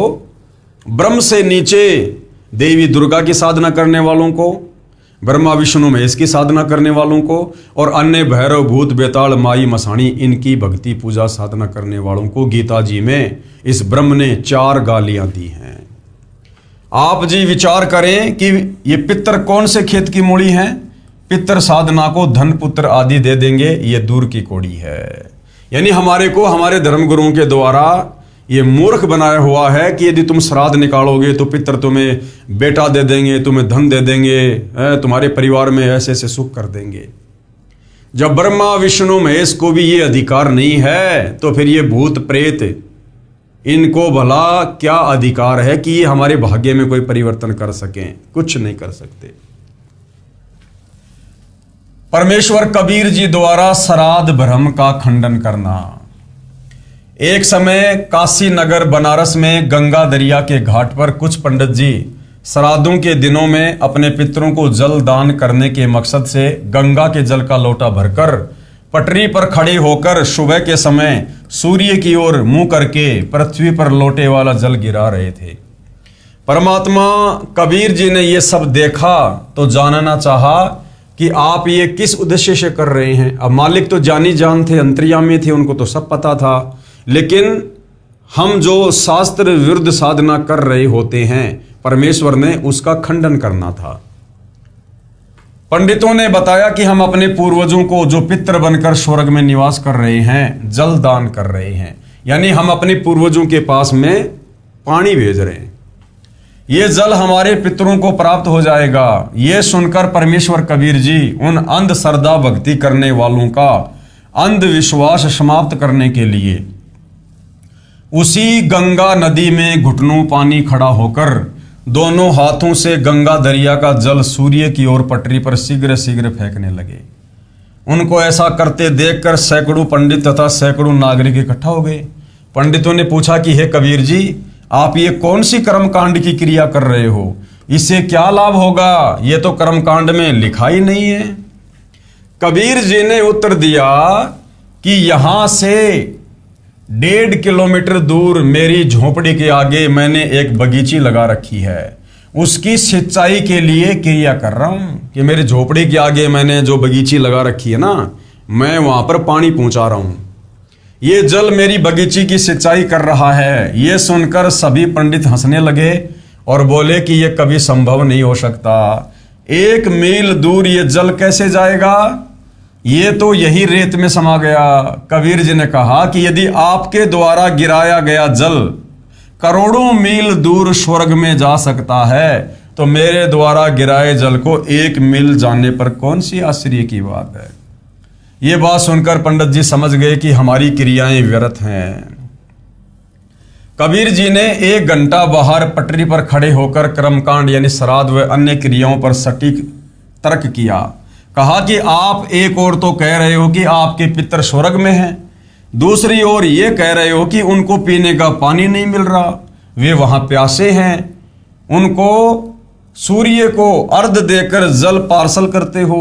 यदि स्वर्ग में पीने के पानी का भी अभाव है तो उसे स्वर्ग नहीं कह सकते, वह तो रेगिस्तान होगा। वास्तव में वे पितरगण यमराज के अधीन यमलोक रूपी कारागार में अपराधी बनाकर डाले जाते हैं। वहां पर जो निर्धारित आहार है वह सबको दिया जाता है। जब पृथ्वी पर बनी कारागार में कोई भी कैदी खाने बिना नहीं रहता, सबको खाना पानी मिलता है, तो यमलोक वाली जेल में जो निरंजन काल राजा ने बनाई है उसमें भी भोजन पानी का अभाव नहीं है। कुछ पितरगण पृथ्वी पर विचरण करने के लिए यमराज से आज्ञा लेकर पृथ्वी पर पैरोल पर आते हैं। वे जीभ के चटोरे होते हैं, उनको कारागार वाला सामान्य भोजन अच्छा नहीं लगता। वे भी मानव जीवन में इसी भ्रम में अंध भक्ति किया करते थे कि श्राद्धों में 1 दिन के श्राद्ध कर्म से पितृगण 1 वर्ष के लिए तृप्त हो जाते हैं। उसी आधार से रुचि ऋषि के चारों पूर्वज पितरों ने पैरोल पर आकर काल प्रेरणा से रुचि ऋषि को भ्रमित करके वेद अनुसार शास्त्र साधना छुड़वाकर विवाह कराकर श्राद्ध आदि शास्त्र विरुद्ध कर्म कांड के लिए प्रेरित किया। उस भले ब्राह्मण को भी यानी रुचि ऋषि को भी अंत में पितर बनाकर छोड़ दिया। पृथ्वी पर आकर पितर रूपी भूत किसी व्यक्ति स्त्री पुरुष में प्रवेश करके भोजन का आनंद लेते हैं, अन्य के शरीर में प्रवेश करके भोजन खाते हैं। भोजन की सूक्ष्म वासना से उनका सूक्ष्म शरीर तृप्त हो जाता है। जिस प्रकार राधा स्वामी पंथ के जो प्रवर्तक थे श्री शिवदयाल जी, शास्त्र विरुद्ध साधना करने के चलते अंत में वो भूत बने, प्रेत बने और मरने के बाद अपनी शिष्या उस बुक्की के अंदर आकर उसके शरीर में प्रवेश करके चूरमा खाया करते थे और पलंग पर बैठकर हुक्का पिया करते थे। तो भाइयों और बहनों, सोचिए, जब राधा स्वामी पंथ का संचालक शिवदयाल जब भूत बना फिर रहा है तो वर्तमान में राधा स्वामी पंथ में जितने भी श्रद्धालु हैं उनकी क्या गति होगी। भोजन की सूक्ष्म वासना से उनका सूक्ष्म शरीर तृप्त होता है, लेकिन 1 वर्ष के लिए नहीं। यदि कोई पिता, दादा, दादी, माता आदि आदि किसी पशु के शरीर को प्राप्त हैं तो उनको कैसे तृप्ति होगी। उनको 10-15 किलोग्राम चारा खाने को चाहिए। कोई श्राद्ध करने वाला गुरु पुरोहित भूसा खाता देखा है? आवश्यक नहीं है कि सबके माता पिता दादा दादी आदि वो पितरी बने हों। कुछ के पशु पक्षी आदि अन्य योनियों को भी प्राप्त होते हैं। अब जिनके पूर्वज पशु योनि में पक्षी योनि में भटक रहे हैं, उनका तो श्राद्ध निकालना ही व्यर्थ है, बेकार है। परंतु श्राद्ध सबके करवाए जाते हैं। इसे कहते हैं शास्त्र विधि त्याग कर मनमाना आचरण, यानी शास्त्र विरुद्ध भक्ति। अब सिख धर्म के प्रवर्तक श्री नानक जी द्वारा श्राद्ध भ्रम का खंडन। अन्य उदाहरण, सिख धर्म के प्रवर्तक श्री नानक देव साहिब जी की जीवनी में एक घटना ऐसी है जिसका वर्णन करता हूं। अब भाइयों और बहनों, ये जो आदरणीय नानक जी थे, ये आप और हमारी तरह एक आत्मा थी, एक जीव थे, और ये भी शास्त्र विरुद्ध साधना ही किया करते थे।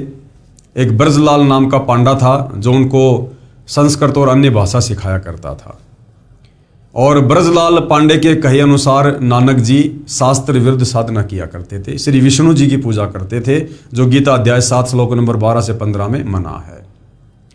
लेकिन पूर्व जन्म की कबीर परमेश्वर की अच्छी आत्मा थी, और ऐसी आत्माओं को परमात्मा अपने विधान अनुसार समय समय पर मिलते हैं।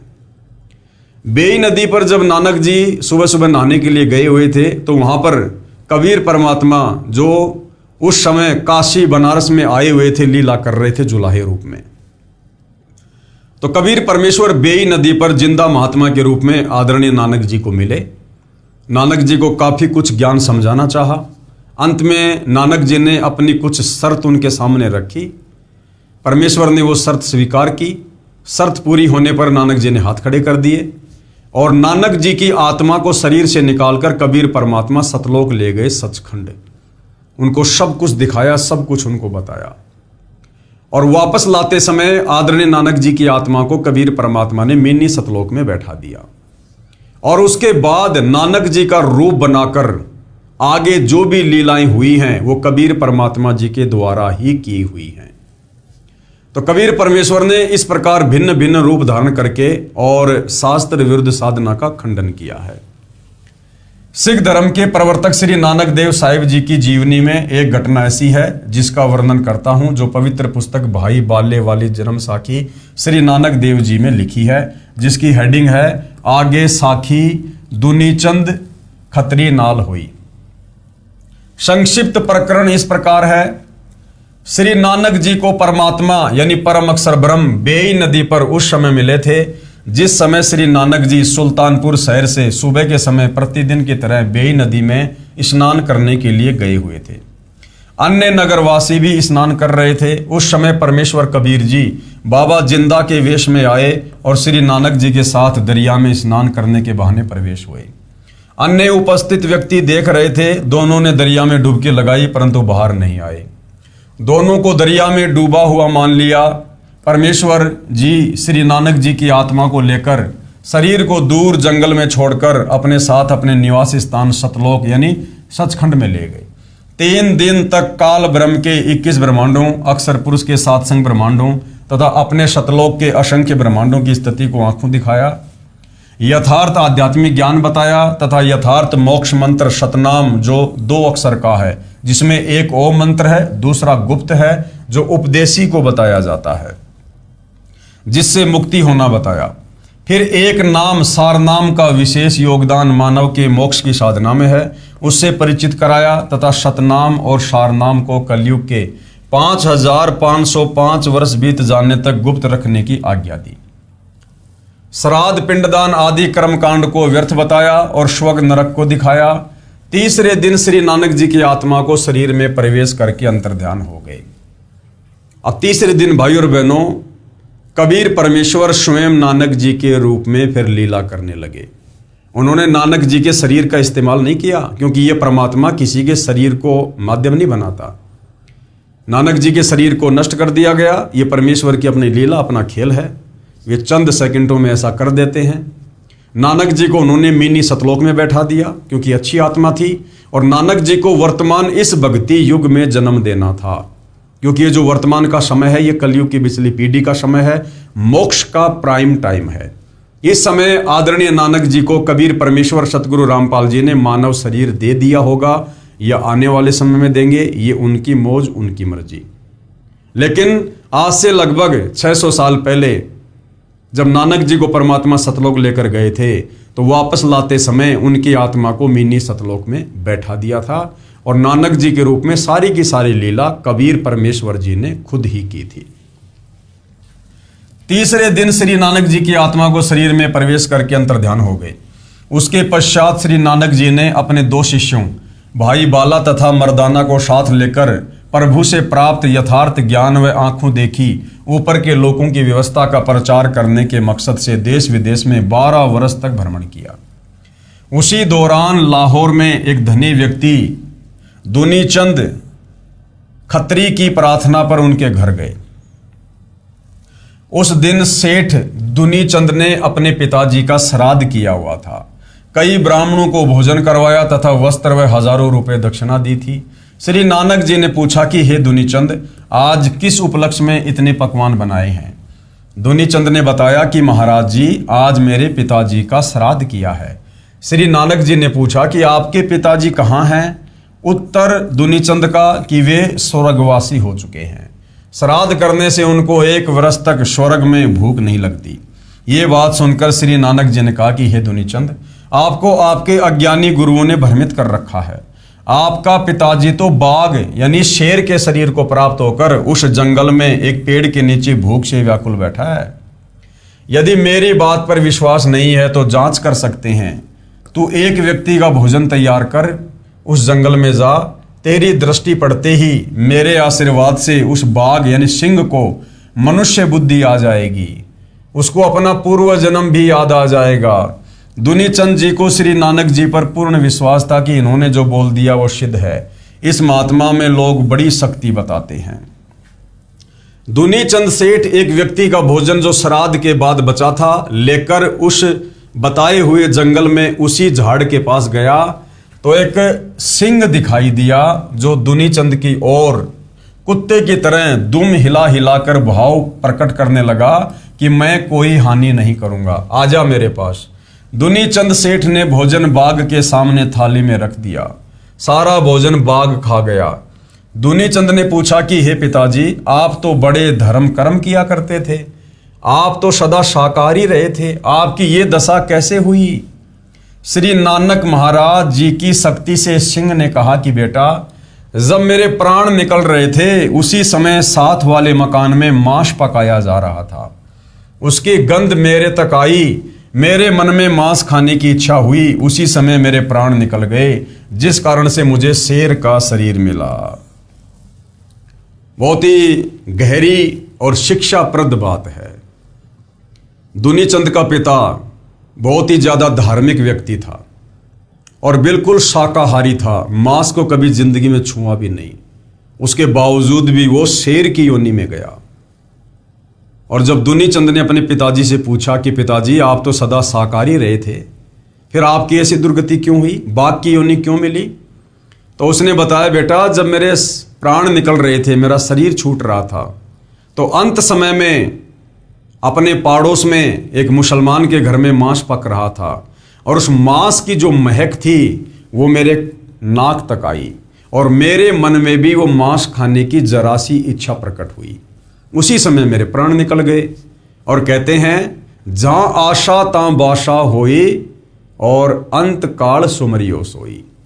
यानी मरते समय इंसान की जिस भी वस्तु में जरा भी इच्छा रह जाएगी इस काल के लोक में, यहाँ की किसी भी व्यवस्था में, किसी भी वस्तु में, वापस उसको उसी योनि में यानी वहीं पर उसको जन्म दिया जाएगा। तो भाई और बहनों, आप और हमें जो तत्व ज्ञान दिया जा रहा है परमेश्वर रामपाल जी के द्वारा, जो ये कथाएं बताई जा रही हैं, ये हमारे टाइम पास के लिए नहीं बताई जा रही हैं, कोई मनोरंजन के लिए नहीं है। हमें इनसे शिक्षा मिले और हम ऐसी गलती करने से बचें। और समय रहते हमने इस तत्व ज्ञान से, तत्व ज्ञान रूपी हथियार से हमने हमारे सारे के सारे बंधनों को काट देना है। हमने प्रतिदिन अपने गुरुदेव भगवान के चरणों में बैठकर दरबार साहिब में हमने विचार करना है कि यहाँ मेरी इच्छा बेटा में, बेटी में, पोता में, पोती में, कार में, कोठी में, संपत्ति में या किसी वस्तु में तो नहीं है। और जिस समय हम गुरुदेव के चरणों में बैठकर ये थोड़ा विचार करेंगे, चिंतन करेंगे, तो ऑटोमेटिक हमारे सामने वो चीजें आ जाएंगी जो अभी हमारे बंधन का कारण है। उसके बाद हमने उन बंधनों को काटने का प्रयास करना है गुरुदेव के ज्ञान आधार से, कि मैं तो मोक्ष प्राप्ति के लिए भक्ति कर रहा हूं, इतना कुर्बान हूं, इतना संघर्ष कर रहा हूं, और यदि मेरा मोक्ष ही नहीं हुआ तो क्या फायदा फिर इतने संघर्ष का, इतनी भक्ति का, इतनी कुर्बानी का। यदि हमारा टारगेट सतलोक जाना है तो सतलोक जाने के मार्ग में जो जो बाधा है उसको हमने इसी शरीर में रहते सहते इस तत्व ज्ञान को आधार बनाकर समाप्त करना है। तो भाइयों और बहनों, आप और हम जितने भी परम पूज्य परमेश्वर सतगुरु रामपाल जी के भगत हैं, जिनका लक्ष्य मोक्ष प्राप्ति हो चुका है, विशेषकर साध संगत का, तो आप और हम भगत भाई बहनों ने इस प्रकार से चिंतन मनन अवश्य करना चाहिए। ये प्रतिदिन हमारी एक रिहर्सल होनी चाहिए।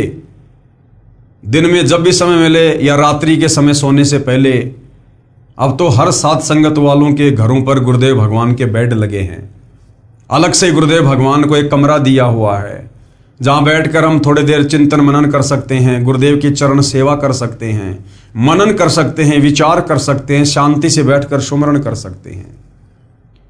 उस दरबार साहिब में बैठकर हमने प्रतिदिन ये विचार करना चाहिए कि क्या कोई काल का ऐसा जाल अभी मेरे ऊपर बिछा हुआ तो नहीं है, और विचार करके फिर हमने तत्व ज्ञान को आधार बनाकर, यानी गुरुदेव के ज्ञान को आधार बनाकर हमने उसको काटने का प्रयास करना चाहिए।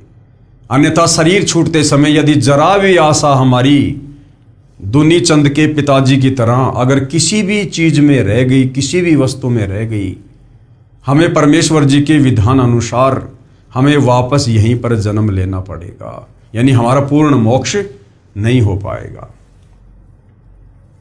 तो क्या कहा सेठ दुनीचंद के पिताजी ने कि जब मेरे प्राण निकल रहे थे उसी समय साथ वाले मकान में मांस पकाया जा रहा था। उसकी गंध मेरे तक आई और मेरे मन में मांस खाने की इच्छा हुई। उसी समय मेरे प्राण निकल गए, जिस कारण से मुझे शेर का शरीर मिला। बेटा दुनीचंद, आप किसी पूर्ण संत से दीक्षा लेकर अपने जीव का कल्याण करा लेना। मानव जीवन बड़ी कठिनता से मिलता है। ये कहकर शेर जंगल की ओर गहरा चला गया। दुनीचंद ने उन अज्ञानी धर्मगुरुओं को धिक्कारा कि सबको भ्रमित कर रहे हैं। अब विश्वास हुआ कि श्राद्ध करने से कोई लाभ मरे हुए व्यक्ति को नहीं मिलता। घर आकर श्री नानक जी के चरणों में गिरकर अपने कल्याण के लिए यथार्थ भक्ति का ज्ञान तथा मंत्र लेकर आजीवन सुमरण किया तथा सर्व अंधविश्वास वाली साधना त्याग दी जो शास्त्रों के विरुद्ध कर रहा था, और मानव जीवन को सफल किया। अब भाइयों और बहनों, ये जो श्राद्ध है, जो शास्त्र विरुद्ध साधना है, इसको लेकर सभी संतों ने अपने अपने मत प्रकट किए हैं, और आप और हमें सतगुरु रामपाल जी के द्वारा उन संतों के मतों से परिचित करवाना उनका मकसद ये है कि हम निकट भविष्य में इस प्रकार की गलती तत्वदर्शी संत से उपदेश लेने के बाद बिल्कुल भी ना करें। और जो लोग अभी तत्वदर्शी संत की शरण में नहीं हैं, वो इन कथाओं को सुनकर और इनके परिणामों से परिचित होकर तुरंत तत्वदर्शी संत की शरण ग्रहण करें और अपनी आत्मा का कल्याण करवाएं, जैसा सेठ दुनीचंद ने उस समय के तत्वदर्शी संत नानक जी से उपदेश लेकर अपनी आत्मा का कल्याण करवाया। तो अब आगे संत गरीबदास जी द्वारा श्राद्ध भ्रम का खंडन किस प्रकार किया गया है। संत गरीबदास जी महाराज गांव छुडानी, जिला झज्जर, प्रांत हरियाणा को श्री नानक जी की तरह 10 वर्ष की उम्र में सन 1727 विक्रमी संवत 1784 में नला नाम के खेत यानी जंगल में जिंदा बाबा के वेश में परम अक्षर ब्रह्म मिले, यानी वही कबीर भगवान मिले। उस समय छुडानी गांव के 10-12 व्यक्तियों ने बाबा जिंदा को देखा और बातें की। अन्य व्यक्ति अपने अपने कार्यों में लग गए। बालक गरीबदास जी की आत्मा को निकालकर परमात्मा सतलोक ले गए। ऊपर के सब लोकों का अवलोकन करवाकर सर्व यथार्थ आध्यात्मिक ज्ञान बताकर लगभग 8-9 घंटे बाद वापस शरीर में प्रविष्ट कर दिया। बालक गरीबदास जी को मरा हुआ जानकर चिता पर रख दिया गया था। अग्नि लगाने वाले थे। उसी समय संत गरीबदास जी उठकर घर की ओर चल पड़े। परमेश्वर कबीर जी ने उनको यथार्थ भक्ति ज्ञान दिया। उनके बहुत सारे शिष्य हुए। गांव छुडानी के एक भगत को संत गरीबदास जी की बात पर विश्वास नहीं था कि श्राद्ध कराया हुआ मृतक को नहीं मिलता है। श्राद्ध के दिनों में उस भगत के दोनों माता पिता के श्राद्ध लगातार 2 दिन किए गए। पहले दिन माता जी का और अगले दिन उसके पिताजी का। संत गरीबदास जी ने कहा कि हे भगत, आपके माता पिता तो तुम्हारे खेत की जोड़ी, जिसे ग्रामीण भाषा में लेट यानी छोटा तालाब जोड़ी कहते हैं, वहां पर भूखे रो रहे हैं। आप 2 व्यक्तियों का भोजन लेकर मेरे साथ चलो। वह भगत अति शीघ्र अपने पिता के श्राद्ध से बची खीर व रोटी 2 व्यक्तियों की लेकर संत गरीबदास जी के साथ गया। उनके खेत में बनी जोड़ी से लगभग 200 फुट दूर खड़े होकर संत गरीबदास जी ने आवाज लगाई कि हे फतेह सिंह तथा दया कौर, काल्पनिक नाम, आओ, आपका पुत्र आपके लिए भोजन लाया है। उसी समय गीदड़ तथा गीदड़ी झाड़ियों से बाहर निकले। पहले तो ऊपर को मुख करके चिल्लाए, फिर दौड़े दौड़े संत गरीबदास जी के पास आए। दोनों के सामने खीर रोटी रख दी। शीघ्र शीघ्र खाकर दौड़ गए। उस दिन उस भ्रमित भगत का अज्ञान भंग हुआ। वह प्रतिदिन 2 व्यक्तियों का भोजन जैसा भी घर पर बनता था, एक समय उस जोड़ी की झाड़ियों में रख देता। प्रतिदिन वे दोनों जानवर भोजन खा जाते। कुछ वर्ष पश्चात उनकी मृत्यु हो गई। ये देखकर भी अन्य गांव वाले तो उस भगत का मजाक करते थे कि तेरे को गरीबू यानी संत गरीबदास जी को गांव के लोग गरीबा, गरीबू आदि आदि अपभ्रंश नामों से पुकारा करते थे। क्योंकि भाई और बहनों, ये यहाँ की रीत है कि घर का जोगी जोगना, बाहर का जोगी सिद्ध, यानी दीपक तले हमेशा अंधेरा ही रहता है। किसी भी संत महात्मा को उसके शरीर छोड़ने के बाद ही लोग भगवान मानकर पूजते हैं। उनके रहते सहते उनसे लाभ नहीं उठा पाते हैं। तो इसी प्रकार से आदरणीय गरीबदास जी का नाम गांव वालों ने बिगाड़ रखा था और इस प्रकार से वो उस भगत को कहने लगे कि तेरे को तो इस गरीबों ने बहका दिया है, तू श्राद्ध नहीं करता, बड़ी हानि हो जाएगी।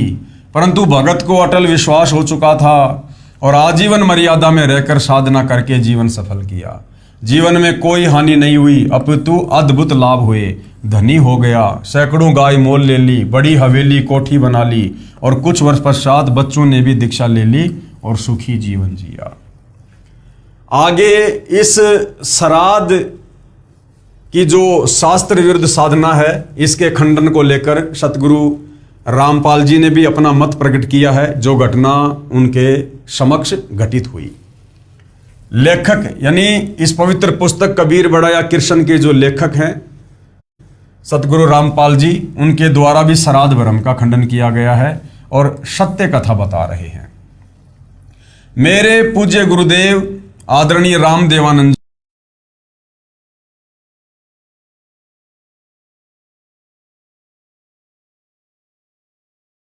जी, गांव बड़ा पैतावाश, तहसील चरखी दादरी, जिला भिवानी, प्रांत हरियाणा के निवासी थे, जो लगभग 16 वर्ष की उम्र में पूर्ण परमात्मा की प्राप्ति के लिए अचानक घर त्याग कर निकल गए।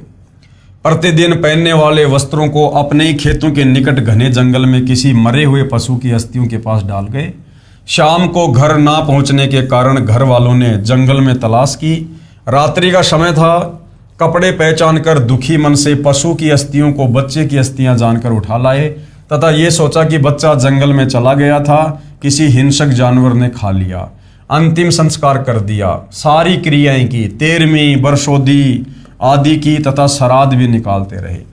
लगभग 104 वर्ष की आयु प्राप्त होने के उपरांत आदरणीय रामदेवानंद जी अचानक अपने गांव बड़ा पैतावास, जिला भिवानी, तहसील चरखी दादरी, हरियाणा में पहुंच गए। स्वामी जी का बचपन का नाम श्री हरिद्वारी जी था तथा पवित्र ब्राह्मण कुल में जन्म था। मुझदास को पता चला, यानी सतगुरु रामपाल जी कह रहे, जब मुझे इस बात का पता चला तो मैं भी उनके दर्शनों के लिए पहुंच गया। स्वामी जी की भाभी जी जो लगभग 92 वर्ष की आयु की थी, मैंने उस बुढ़िया से पूछा कि हमारे गुरुजी के घर त्याग जाने के उपरांत क्या महसूस किया। उस बुढ़िया ने बताया कि मेरा विवाह हुआ तब मुझे बताया गया कि इनका एक भाई हरद्वारी था जो किसी हिंसक जानवर ने जंगल में खा लिया था, उसके श्राद्ध निकाले जा रहे हैं। मुझे भी इनके श्राद्ध निकालने को कहा गया। बुढ़िया ने बताया कि 70 श्राद्ध तो मैं अपने हाथों से निकाल चुकी हूँ। यानी आदरणीय रामदेवानंद जी जिंदा हैं और ये नादान धर्म गुरु उनके श्राद्ध निकलवा रहे थे। जब कभी फसल अच्छी नहीं होती या कोई घर का सदस्य बीमार हो जाता तो अपने पुरोहित यानी गुरुजी से कारण पूछते तो वह कहा करता था कि हरद्वारी वो पितर बना हुआ है, वो तुम्हें दुखी कर रहा है, श्राद्धों के निकालने में कोई अशुद्धि रही है, अब की बार सारी क्रिया मैं स्वयं आकर अपने हाथों से करूंगा। पहले मुझे समय नहीं मिलता था क्योंकि एक ही दिन में कई कई जगह श्राद्ध क्रियाएं करने जाना पड़ा, इसलिए बच्चे को भेजा था। तब तक कुछ भेंट चढ़ाओ ताकि उसे शांत किया जाए। तब उसे 21 या 51 रुपये जो भी कहता था डरते भेंट किया करते थे। फिर श्राद्धों के समय गुरुजी स्वयं श्राद्ध करते थे। तब मैंने कहा माता जी अब तो छोड़ दो इस गीता जी विरुद्ध साधना को, नहीं तो आप भी प्रेत बनोगी। गीता अध्याय 9 श्लोक 25 सुनाया। तब वह बुढ़िया कहने लगी गीता जी मैं भी पढ़ती हूँ। तो सतगुरु रामपाल जी ने कहा आपने पढ़ा है समझा नहीं है, आगे से तो बंद कर दो इस साधना को, यानी अब तो ये श्राद्ध निकालना बंद कर दो। तुम्हारे सामने व्यक्ति जिंदा है और तुम इन भ्रमित धर्मगुरुओं के कहने पर शास्त्र विरुद्ध साधना कर रही हो, जिंदे के तुम श्राद्ध निकाल रही हो। तो बुढ़िया ने उत्तर दिया ना भाई कैसे छोड़ दूं श्राद्ध निकालना, ये तो सदियों पुरानी परंपरा है। हे पाठकों, ये दोष भोली आत्माओं का नहीं है, ये दोष मूर्ख गुरुओं का, नीम हकीमों का है, जिन्होंने अपने पवित्र शास्त्रों को समझे बिना मनमाना आचरण यानी पूजा का मार्ग बता दिया, जिस कारण न तो कोई कार्य सिद्ध होता है, न परम गति तथा न कोई सुख मिलता है। और इसका प्रमाण गीता जी अध्याय 16 श्लोक नंबर 23 और 24 कि हे अर्जुन, शास्त्र विधि को त्याग कर जो मनमाना आचरण करते हैं उनकी ना कोई परम गति होती है, ना उनको सिद्धि होती है, ना उनका कोई कार्य सिद्ध होता है। अब आगे हिंदू समाज के श्रद्धालुओं ने जनता की अदालत में कबीर जी के वकील सतगुरु रामपाल जी से अध्यात्म में रुचि लेते हुए और क्या सवाल किया। यदि किसी के माता पिता भूखे हों, वे दिखाई देकर कहें तो वह पुत्र नहीं जो उनकी इच्छा पूरी ना करे। तो कबीर जी के वकील सतगुरु रामपाल जी ने क्या कहा, शंका समाधान। यदि किसी का बच्चा कुएं में गिरा हो वह तो चिल्लाएगा कि मुझे बचा लो, पिताजी आ जाओ मैं मर रहा हूं। वह पिता मूर्ख होगा जो भावुक होकर कुएं में छलांग लगाकर बच्चे को बचाने की कोशिश करके स्वयं भी डूबकर मर जाएगा। तो क्या विधि अपनानी चाहिए? बच्चे को भी नहीं बचा पाएगा, उसको चाहिए कि लंबी रस्सी का प्रबंध करे, फिर उस कुएं में छोड़े, बच्चा उसे पकड़ ले, फिर बाहर खींचकर बच्चे को कुएं से निकाले। इसी प्रकार शास्त्र विधि त्याग कर मनमाना आचरण पूजा करके जो पितर बन चुके हैं, संतान को भी वो पितर बनाने के लिए पुकार रहे हैं कि हमारे श्राद्ध निकालो और तुम भी मरने के बाद हमारे जैसे दुखी हो जाओ, पितर बन जाओ। तो समझदार व्यक्ति ने क्या करना चाहिए? तत्व ज्ञान को समझकर, अब तत्व ज्ञान को कैसे समझोगे? तत्वदर्शी सतगुरु रामपाल जी के सत्संग सुनकर, उनके द्वारा लिखी गई पुस्तकों को पढ़कर जो आपको पढ़ाई जा रही है। तत्व ज्ञान को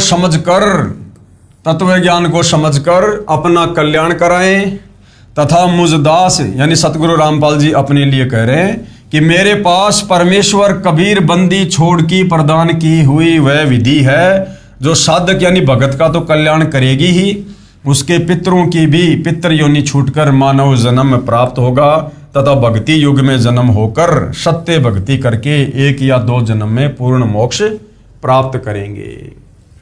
अब आगे क्या कह रहे हैं गुरुदेव? विचार करो, जैसा कि उपरोक्त रुचि ऋषि की कथा में पितर डर रहे हैं कि यदि हमारे श्राद्ध नहीं किए गए तो हम पतन को प्राप्त होंगे, अर्थात हमारा पतन यानी मृत्यु हो जाएगी।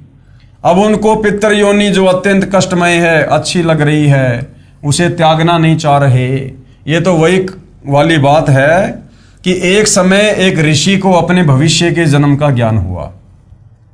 उसने अपने पुत्रों को बताया कि मेरा अगला जन्म अमुक व्यक्ति के घर एक सूअरी से होगा, मैं सूअर का जन्म पाऊंगा। उस सूअरी के गले में गांठ है, ये उसकी पहचान है, उसके पेट से मेरा जन्म होगा। मेरी पहचान ये होगी कि मेरे सिर पर गांठ होगी जो दूर से दिखाई देगी। मेरे बच्चों, उस व्यक्ति से मुझे मोल ले लेना तथा मुझे मार देना। जो ऋषि था उसको भविष्य दिखाई देता था, अगला जन्म उसको दिखाई दे गया। उस समय वो मनुष्य शरीर में था। अब देखो, वो शास्त्र विरुद्ध साधना कर रहा था। भले वो ऋषि था, भगत था, लेकिन विधि शास्त्रों के विरुद्ध थी, जिस कारण से अगले जन्म में उसको पशु योनि में जाना था। और उसको पता भी चल गया, लेकिन फिर भी वो अपनी साधना को ठीक नहीं कर पाया। क्यों? क्योंकि तत्वदर्शी संत के बिना हम शास्त्र अनुकूल साधना कर ही नहीं सकते। तो उसका दुर्भाग्य था जो उस समय उसको तत्वदर्शी संत नहीं मिला। तो उसने अपना अगला जन्म देख लिया कि मैं तो सूअर बनूंगा। और उसने सोचा, भैया मनुष्य जन्म में तो हर प्रकार से मौज है, और सूअर बनूंगा तो भैया मैं तो बड़ा कष्ट उठाऊंगा मैं। तो उसने अपने बच्चों से क्या कहा कि बच्चों, ऐसे ऐसे मरने के बाद फला फला जगह एक व्यक्ति के पास में जो सूअर है वहां पर मेरा जन्म होगा, और ये मेरी पहचान होगी। और बच्चों, तुम एक काम करना, तुम उस बच्चे को, उस व्यक्ति को कुछ पैसे दे के मोल ले लेना, और उसके बाद तुम मेरी हत्या कर देना, ताकि मैं आगे कोई कष्ट सूअर योनि में ना उठा पाऊं। और अपने बच्चों को उसने बिल्कुल टाइट कर दिया कि देखो बच्चों, तुम भावनाओं में मत बह जाना, 150 रुपए का लालच मत कर देना, नहीं तो मैं बहुत दुखी रहूंगा। तुम अवश्य मुझे मोल लेकर और मेरी हत्या कर देना। मेरी पहचान ये होगी कि मेरे सिर पर गांठ होगी जो दूर से दिखाई देगी। मेरे बच्चों, उस व्यक्ति से मुझे मोल ले लेना तथा मुझे मार देना, मेरी गति कर देना। बच्चों ने कहा, बहुत अच्छा पिताजी। ऋषि ने फिर आंखों में पानी भरकर कहा कि बच्चों, कहीं लालचवश मुझे मोल ना लो और मुझे तुम मारो नहीं। ये कार्य तुम अवश्य करना, नहीं तो मैं सूअर योनि में महाकष्ट उठाऊंगा। बच्चों ने पूर्ण विश्वास दिलाया कि पिताजी, हम आपको मोल लेकर अवश्य आपकी गति कर देंगे। उसके पश्चात कुछ दिनों में उस ऋषि का देहांत हो गया। उसी व्यक्ति के घर पर उसी गले में गांठ वाली सूरी के वही सिर पर गांठ वाला बच्चा भी अन्य बच्चों के साथ उत्पन्न हुआ। उस ऋषि के बच्चों ने वह सूरी का बच्चा मोल ले लिया, तब उसे मारने लगे। उसी समय वह बच्चा बोला, अब काल प्रेरणा से, क्योंकि भाइयों और बहनों, ये बहुत सारे खेल होते हैं यहाँ पर। ये काल भी अपने स्तर पर खेल खेलता है और परमात्मा भी अपने स्तर पर खेल खेलता है। उसी समय वह बच्चा बोला, बेटा मुझे मत मारो, मेरा जीवन नष्ट करके तुम्हें क्या मिलेगा। तब उस ऋषि के पूर्व जन्म के बेटों ने कहा कि पिताजी, आप ही ने तो कहा था। तब वह सूअर के बच्चे रूप में ऋषि बोला कि मैं आपके सामने हाथ जोड़ता हूं, मुझे मत मारो। मेरे भाइयों, अन्य सूअर के बच्चों के साथ मेरा दिल लगा हुआ है, मुझे बख्श दो। बच्चों ने वह बच्चा छोड़ दिया और मारा नहीं। कहने का मतलब भाइयों और बहनों, ये कथा हमें शिक्षा देती है कि ये जो मोह ममता है ना, विष्णु जी के सतोगुण के कारण, ये जिस प्रकार से मनुष्य योनि में हमारी अपने माता पिता के प्रति, अपने बच्चों के प्रति होती है, ठीक उसी प्रकार अन्य योनियों में, उन पशु पक्षी की योनियों में अपने बच्चों के प्रति होती है। और हमें गुरुदेव ने यह तत्व ज्ञान इसीलिए दिया है कि भैया, अगर इस काल के जाल से बाहर निकलना है, 21 ब्रह्मांड से बाहर निकलना है, तो आपने इस तत्व ज्ञान को आधार बनाकर ही काल के इन बेड़ियों को काटना पड़ेगा। अन्यथा ये काल तुम्हें यहां से कभी नहीं जाने देगा। इन तीनों गुणों के प्रभाव से, रजगुण ब्रह्मा, सतगुण विष्णु, तमगुण शंकर, इन तीनों गुणों के प्रभाव से तुम्हें यहां पर हर योनि में इसी प्रकार से बांध के रखेगा। जिस प्रकार आज तुम मनुष्य योनि में मगन हो, इसी प्रकार कल को जब सूअर बनोगे, कुत्ते बनोगे, गधे बनोगे, गंदी नाली के कीड़े बन जाओगे, तो भी अपने बच्चों में इसी प्रकार से प्यार प्रेम रहेगा। वो गंदी नाली का कीड़ा भी मरना नहीं चाहता है, मरने को बहुत ज्यादा बुरा मानता है, उस कीट योनि को सर्वश्रेष्ठ योनि मानता है। एक कुत्ते की योनि प्राप्त करके भाइयों और बहनों, आज हम मनुष्य जन्म में देख रहे हो कितना दुखी रहता है। खाज लग जाती है, कीड़े पड़ जाते हैं, एक्सीडेंट हो जाता है, पैर टूट जाता है, सारा दिन भूखा प्यासा गर्मी बरसात सर्दी हर प्रकार से कष्ट उठाता है। खाने को रोटी नहीं मिलती तो कहीं बाहर जाकर गोबर खाता है, लैट्रिन खाता है। लेकिन भाई और बहनों, उस कुत्ते की योनि में माँ कष्ट भोग रहा वो प्राणी भी मरना नहीं चाहता। उसे भी अपने शरीर से उतना ही प्यार और प्रेम है, अपने बच्चों से, अपने परिवार से उतना ही प्यार और प्रेम है जितना आज मनुष्य योनि में आप और हमें है। तो यदि ये तत्व ज्ञान प्राप्त करके सतगुरु रामपाल जी से यदि हमने इस मोह माया के बंधन को नहीं काटा, विचार विमर्श करके, भक्ति करके, तो भला भगत होकर उस कुत्ते में और हमारे में क्या अंतर रह जाएगा यदि हमने तत्वदर्शी संत की शरण प्राप्त करके मोक्ष प्राप्त नहीं किया तो। मुझे बख्श दो, बच्चों ने वह बच्चा छोड़ दिया और मारा नहीं। इस प्रकार ये जीव जिस भी योनि में उत्पन्न हो जाता है उसे त्यागना नहीं चाहता, जबकि ये शरीर एक दिन सबका जाएगा। इसलिए भावुकता में न बहकर विवेक से कार्य करना चाहिए। गुरुदेव कह रहे हैं हमने भावुकता में नहीं बहना चाहिए। ये बेटा बेटी, माता पिता, कार कोठी, पोता पोती, असंख्य जन्म हो गए हमें प्राप्त होते हुए। मनुष्य शरीर में थे तब भी वो हमें बहुत प्यारे लगा करते थे। हम उन्हीं की व्यवस्थाओं में दिन रात लगे रहते थे, दुनिया भर का कष्ट उठाया करते थे। लेकिन क्या आज वो पोता पोती, बेटा बेटी, कार कोठी हमारे साथ में है? विचार करो, मैं पवन दास, मैं पिछले जन्म में इंदिरा गांधी के शरीर में था और इंदिरा गांधी के शरीर में मुझे सारी व्यवस्था प्राप्त थी और इंदिरा गांधी का परिवार आज भी चल रहा है। बहुत ज़्यादा संपत्ति है उनके पास में। वो संपत्ति दी किसने? उस जन्म में इस पवन दास ने दी। और आज मेरा जन्म एक सामान्य परिवार में है और यदि मुझे पता चल जाए इस बात का कि उस समय मैं इंदिरा गांधी के शरीर में था और आज जो गांधी परिवार सुख भोग रहा है वो मेरे द्वारा दी गई संपत्ति है, और मैं यदि आज मांगने जाऊं तो मुझे वो राहुल गांधी, प्रियंका गांधी या सोनिया गांधी एक सुई की नोक भी नहीं दे सकती, सुई की नोक भी। तो ये काल इस प्रकार से हमारे साथ में धोखा करता है। इसलिए गुरुदेव भगवान कह रहे हैं कि भावुकता में आकर कोई फैसला नहीं लेना चाहिए, कोई काम नहीं करना चाहिए। यानी अब ये तत्व ज्ञान प्राप्त होने के बाद हमने भाई और बहनों इस मोह माया के बंधन को काटना होगा कि भैया यह सब काल का जाल है, सब यहाँ पर काल आहार है और इस काल ने अपने स्वार्थ के लिए, अपने भोजन के लिए हम सबको यहाँ पर अपने तीनों पुत्रों के माध्यम से उनको एक एक गुण से युक्त करके, रजगुण से ब्रह्मा को, सतगुण से विष्णु को, तमगुण से शंकर को, आप और हमें केवल यहाँ पर फंसाया हुआ है और सब जीव यहाँ पर अपना अपना कर्म भोग रहे हैं। यदि कोई किसी के घर में माता पिता, बेटा बेटी, पोता पोती बनकर आता है तो वो अपने पूर्व जन्म के संस्कारों को पूरा करने के लिए ही आता है। मरने के बाद वो बेटा कहाँ, बेटी कहाँ, पति कहाँ, पत्नी कहाँ, सब अपने अपने कर्म भोग रहे होंगे। एक लेवा एक देवा दूतम, कोई किसी का पिता निपुतम, ऋण संबंध जुड़े सब नाता, अंत समय सब बारा बाटा। तो हमने इस तत्व ज्ञान को प्राप्त करके इन झूठे रिश्ते नातों के बंधन में ना बंध कर केवल अपनी जिम्मेदारियों तक सीमित रहना है कि माता पिता के प्रति बेटा बेटी की क्या जिम्मेदारी है और बेटा बेटी की माता पिता के प्रति क्या जिम्मेदारी है, एक पति की अपने पति के प्रति और पति की अपने पत्नी के प्रति क्या जिम्मेदारी है। केवल हमने उन जिम्मेदारियों का निर्वाह करना है प्यार प्रेम के साथ में। हमने तत्व ज्ञानहीन लोगों की तरह मोह माया के चक्कर में पड़कर उनमें फंसे नहीं रहना है। असली आनंद, असली सुख हमने उन रिश्तों में नहीं बल्कि हमने परमेश्वर की भक्ति में ढूंढना है, परमेश्वर की भक्ति से प्राप्त करना है और इस प्रकार से हमने अपनी आत्मा का कल्याण करवाना है। ये दास यानी गुरुदेव अपने लिए कह रहे हैं कि आपको जो साधना बताएगा उससे आम के आम और गुठलियों के दाम भी मिलेंगे। यानी जब तक जिएंगे हमें यहां भी पूर्ण लाभ मिलेगा, किसी वस्तु का कोई अभाव नहीं रहने देंगे गुरुदेव, और मरने के बाद फिर हमारा परलोक भी सुखी होगा, यानी हमारा पूर्ण मोक्ष भी होगा।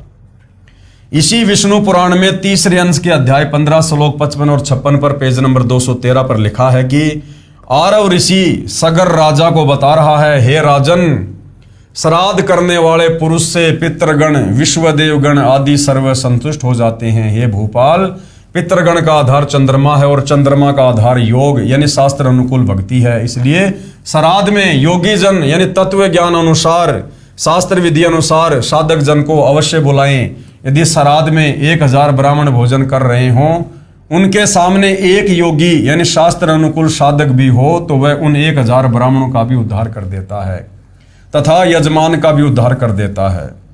पितरों का उद्धार का अर्थ है कि पितरों की योनि छूटकर मानव शरीर मिलेगा।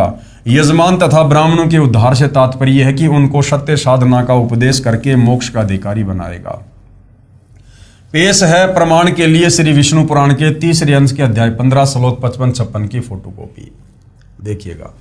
हे भूपाल, पितृगण का आधार चंद्रमा है और चंद्रमा का आधार योग, इसलिए श्राद्ध में योगी जनों को नियुक्त करना अति उत्तम है। हे राजन, यदि श्राद्ध भोजी 1000 ब्राह्मणों के सामने एक योगी भी हो तो वह यजमान के सहित उन सबका उद्धार कर देता है। अब योगी की परिभाषा क्या है? वास्तव में योगी यानी भगत किसको कहते हैं? योगी की परिभाषा गीता अध्याय 2 श्लोक 53 में कहा कि हे अर्जुन, जिस समय आपकी बुद्धि भिन्न भिन्न प्रकार के भ्रमित करने वाले ज्ञान से हटकर एक तत्व ज्ञान पर स्थिर हो जाएगी, तब तू योगी बनेगा, अर्थात भगत बनेगा। यानी आज आप और हम सभी साध संगत वाले भाई बहन, हम सब वास्तव में योगी हैं, भगत हैं, क्योंकि हम पतिव्रता पद पे रह के भक्ति करते हैं। हमने अपने पूज्य गुरुदेव भगवान को पहचान लिया, जान लिया और हम अपना इष्ट मानकर परमेश्वर रूप में उनकी पूजा कर रहे हैं। अब हमें कोई भक्ति और भगवान के नाम पर भ्रमित नहीं कर सकता कि वो भगवान है, वो भगवान होगा, नहीं। उसको कहते हैं वास्तव में योगी, जो तरह तरह के भ्रमित करने वाली बातों से हटकर एक अपने परमपिता परमेश्वर को पहचान कर विश्वास के साथ उसकी भक्ति करे, उसको कहते हैं योगी। योग का प्राप्त होगा भावार्थ है कि तत्व ज्ञान आधार से साधना करने वाला ही मोक्ष का अधिकारी बनता है। उसी में नाम साधना यानी भक्ति का धन होता है, वह राम नाम की कमाई का धनी होता है। इसलिए ये दास यानी अपने लिए गुरुदेव कह रहे हैं कि रामपाल दास आपको वह शास्त्र अनुकूल साधना प्रदान करेगा जिससे आप योगी यानी सत्य साधक हो जाओगे। आपका कल्याण तथा आपके पितरों का भी कल्याण हो जाएगा।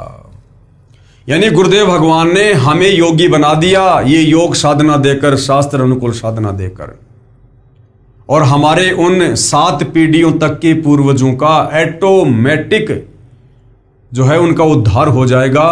वो आज चाहे प्रेत योनि में है, पितर योनि में है, भूत योनि में है, पशु पक्षी योनि में है, चाहे स्वर्ग में है, कहीं पर भी हैं, वहां से गुरुदेव भगवान की शास्त्र अनुकूल साधना जो आप और हम कर रहे हैं, इस साधना के चलते हमारी 7 पीढ़ियों तक के पूर्वज मानव शरीर प्राप्त करेंगे। यानी हम भक्तों ने दुनिया वालों की तरह अलग से कर्मकांड करते हुए शास्त्र विरुद्ध साधना के तहत पूर्वजों के श्राद्ध करने की आवश्यकता नहीं है। और जैसा कि विष्णु पुराण में लिखा हुआ है कि यदि एक योगी अगर भोजन कर ले, उसके सामने चाहे 1000 ब्राह्मण बैठे हों, तो भी उससे कहीं ज़्यादा लाभ श्राद्ध भोजी को मिलेगा। तो इसका मतलब ये नहीं है कि यदि किसी के घर में श्राद्ध है और उसको इस बात का पता चल जाए और वो हमें आकर कहे कि भगत जी आ जाओ, हमारे घर पर श्राद्ध निकल रहे हैं, आप भी जरा आ जाओ, भोजन पानी कर लो, तो हम ये सोच कर कि चलो मैं चलता हूँ इसके घर पर, मैं तो भक्ति कर ही रहा हूँ और मेरे यहाँ पर भोजन करने से गुरु जी के बताए अनुसार उस परिवार का भी उद्धार हो जाएगा, उनके पूर्वजों का भी उद्धार हो जाएगा। अगर इस प्रकार की गलती हमने की तो ना हमारा उद्धार होगा, हमारा तो उल्टा बेड़ा गर्क हो जाएगा, क्योंकि हमारी मर्यादा खंडित हो जाएगी और ना उनको किसी प्रकार का कोई लाभ मिलना है। ये गुरुदेव भगवान ने जो उनकी शरण में आ जाता है, जो भगत बन जाता है, परमात्मा उस भगत को योगी बना देता है और अपने गुरु के द्वारा बताई गई साधना मर्यादा में रहकर करने के चलते उस भगत के पूर्वजों का ऑटोमेटिक उद्धार हो जाता है। जैसा कि विष्णु पुराण 3रे अंश अध्याय 15 श्लोक 13 से 17 पेज नंबर 210 पर लिखा है कि देवताओं के निमित्त श्राद्ध पूजा में अयुग्म संख्या 3, 5, 7, 9 की संख्या में ब्राह्मणों को एक साथ भोजन कराएं तथा उनका मुंह पूर्व की ओर बैठाकर भोजन कराएं तथा पितरों के लिए श्राद्ध पूजा करने के समय युग्म संख्या 2, 4, 6, 8 की संख्या में उत्तर की ओर मुंह करके बैठाएं तथा भोजन कराएं। विचार करने की बात यह कि इसी विष्णु पुराण इसी 3रे अंश के अध्याय 15 में श्लोक 55-56 पर पेज नंबर 213 पर यह भी तो लिखा है कि एक योगी यानी शास्त्र अनुकूल सत्य साधना करने वाला अकेला ही पितरों तथा 1000 ब्राह्मणों तथा यजमान सहित सबका उद्धार कर देगा। क्यों ना हम एक योगी की खोज करें जिससे सर्व लाभ प्राप्त हो जाएगा। और वो एक योगी कौन है? वर्तमान में सतगुरु रामपाल जी, अर्थात गुरुदेव भगवान के कहने का मतलब है कि इतना ताम झाम करने की आवश्यकता नहीं है। दुनिया भर का भोजन बनाना, पंडितों को बुलाना, ये ताम झाम करने की जरूरत नहीं है। आप सीधे सीधे तत्व ज्ञान को समझकर तत्वदर्शी संत से नाम उपदेश लो और मर्यादा में रहकर भक्ति करो। ऐसा करने से आपके पूर्वजों का ऑटोमेटिक उद्धार हो जाएगा। कबीर परमेश्वर जी ने कहा है कि एक साधे सब सदे, यानी एक को इष्ट मानकर पूजने से और सब साधे सब जाए। एक साधे सब सदे, एक तत्वदर्शी संत को अपना इष्ट मानकर उसके बताए अनुसार भक्ति करने से हमारी सर्व साधना सफल हो जाएगी। हमारे श्राद्ध भी आ जाएंगे, पिंडदान भी आ जाएंगे, देव पूजा भी आ जाएगी, सारी पूजा आ जाएगी। एक साधे सब सदे और सब साधे सब जाए। और यदि हमने सबकी अलग अलग पूजा करनी शुरू कर दी, शास्त्र विरुद्ध साधना शुरू कर दी, तो हमारा सर्व नाश हो जाएगा। और माली सींचे मूल को फले फूले आगाए। जिस प्रकार एक माली होता है जो बगीचा लगाता है, वो क्या करता है, वो पौधे की जड़ में पानी देता है, तो पौधे की जड़ को सींचने से पूरा पौधा अपने आप बड़ा हो जाता है। और यदि वो पौधे के अलग अलग भागों में पानी दे, उनके पत्तों में पानी डाले, टहनियों पे पानी डाले और जड़ में पानी ना डाले, तो क्या होगा, वो पौधा सूख जाएगा। तो हमने एक तत्वदर्शी संत को यानी अपने गुरु को अपना इष्ट मानकर पूजना होगा। उन्हीं के बताए अनुसार मर्यादा में रहकर शास्त्र अनुकूल साधना करनी होगी, धर्म कर्म करने होंगे, जिसके चलते हमारा भी उद्धार और हमारे पूर्वजों का भी उद्धार और आने वाली 101 पीढ़ियों का भी उद्धार। ये दास यानी अपने लिए गुरुदेव कह रहे हैं, ये दास रामपाल दास भी धार्मिक अनुष्ठान श्रद्धा से पूजा करता और कराता है, जिसके करने से साधक यानी भगत पितृभूत नहीं बनता, अपितु पूर्ण मोक्ष प्राप्त करता है। तथा जो पूर्वज गलत साधना शास्त्र विधि त्याग कर मनमाना आचरण अर्थात पूजा करके पितृ बने हुए हैं, उनका भी छुटकारा हो जाता है। यही प्रमाण इसी विष्णु पुराण पेज 209 पर इसी तीसरे अंश के अध्याय 14 श्लोक 20 से 31 में भी लिखा है कि जिसके पास श्राद्ध करने के लिए धन नहीं है, तो वह यह कहे, हे पितृगणों, आप मेरी भक्ति से तृप्ति लाभ प्राप्त करो, क्योंकि मेरे पास श्राद्ध करने के लिए धन नहीं है। कृपया पाठक जन विचार करें कि जब भक्ति यानी मंत्र जाप की कमाई से पितृ तृप्त हो जाते हैं, तो फिर अन्य कर्म कांड करने की क्या आवश्यकता है।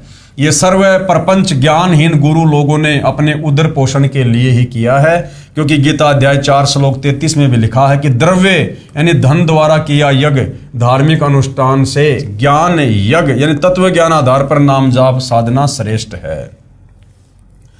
एक और विचारणीय विषय है कि विष्णु पुराण में पितृ व देव पूजने का आदेश एक ऋषि का है, तथा वेदों व गीता जी में पितरों व देवताओं की पूजा का निषेध है। जो आदेश ब्रह्म यानी काल रूपी ब्रह्म भगवान का है, यदि पुराणों के अनुसार साधना करते हैं तो प्रभु के आदेश की अवहेलना होती है, जिस कारण से साधक दंड का भागी होता है। यानी इन पुराणों में श्राद्ध निकालने की या अन्य भक्ति करने की जो भी विधि लिखी हुई है, वो हमारे वेद और गीता जी के विरुद्ध है। ये पुराण ऋषियों का विशेष अनुभव है, और इन ऋषियों का अनुभव जो वेद और गीता जी से मेल नहीं खाता है, वो हमारे किसी काम का नहीं है। तो कहने का मतलब है, यदि हम इन पुराणों के अनुसार भक्ति साधना करते हैं, तो ये परमात्मा के आदेश की अवहेलना है, और परमात्मा के आदेश की अवहेलना करने का मतलब है हम किसी भी प्रकार से मोक्ष प्राप्त नहीं कर सकते। आगे भाइयों और बहनों, श्राद्ध करने की श्रेष्ठ विधि क्या है।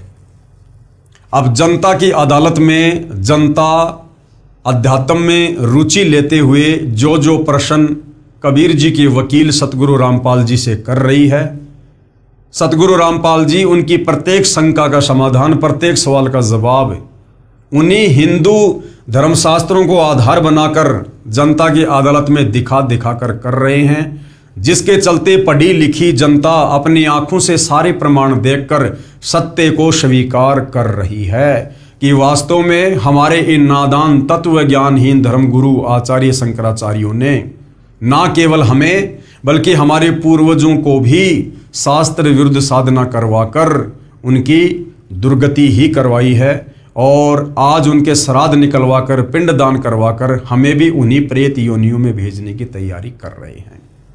तो भाइयों और बहनों, धीरे धीरे जनता की शंकाओं का समाधान हो रहा है। जनता सत्य से परिचित हो रही है, अपने ही धर्मशास्त्रों से परिचित हो रही है और अध्यात्म में उनकी रुचि बढ़ रही है। तो भाइयों और बहनों, जनता की अदालत में ये मामला इसी प्रकार से जारी रहेगा। सतगुरु रामपाल जी ने सर्व हिंदू धर्म ग्रंथों से सर्व प्रमाण दिखा दिखा के जनता के दिलो दिमाग में ये बैठा देना है कि आपके पूर्वज भी शास्त्र विरुद्ध साधना करने के चलते, इन्हीं धर्म गुरुओं के द्वारा भ्रमित साधना को करने के चलते आज उन प्रेत योनियों में, पितृ योनियों में कष्ट भोग रहे हैं। और आप आत्माओं से भी वो श्राद्ध निकलवाकर, कर्मकांड करवाकर, शास्त्र विरुद्ध साधना करवाकर उन्हीं आपके पितरों के पास, उन पितृ योनियों में भेजने की तैयारी हो रही है। और यदि समय रहते आप जियों ने तत्वदर्शी संत के ज्ञान को समझकर उनसे उपदेश ग्रहण नहीं किया तो अंत में आपकी भी वही दुर्गति होगी जो दुर्गति आपके उन पूर्वजों की हो रही है। तो पढ़ी लिखी जनता है, अपनी आंखों से, अपने ही धर्मशास्त्रों से सर्व प्रमाण देखकर समझ रही है, विचार कर रही है, विवेचन कर रही है। और धीरे धीरे सतगुरु रामपाल जी इस पवित्र पुस्तक कबीर बड़ा या कृष्ण के माध्यम से जनता की तमाम शंकाओं का समूल समाधान कर देंगे। और समाधान करने के उपरांत ये शिक्षित जनता अवश्य वर्तमान में जगत गुरु तत्वदर्शी संत रामपाल जी से शास्त्र अनुकूल साधना लेकर अपनी आत्मा का कल्याण करवाएंगी, ऐसी हमें आशा है। तो भाइयों और बहनों, जनता की अदालत में मुकदमा इसी प्रकार से जारी रहेगा जब तक ये मुकदमा किसी ठोस निर्णय पर नहीं पहुंच जाता है। तो आज के वीडियो में केवल इतना ही। कल फिर हम परमपिता परमेश्वर जी के आशीर्वाद से आगे की चर्चा के लिए आप भाई बहनों की सेवा में हाजिर होंगे। तब तक पूज्य गुरुदेव भगवान हम सबको आज्ञा दें, आशीर्वाद दें, सद्बुद्धि दें, हमारा मार्गदर्शन करें। बंदी छोड़ सतगुरु रामपाल जी परमेश्वर जी की जय हो।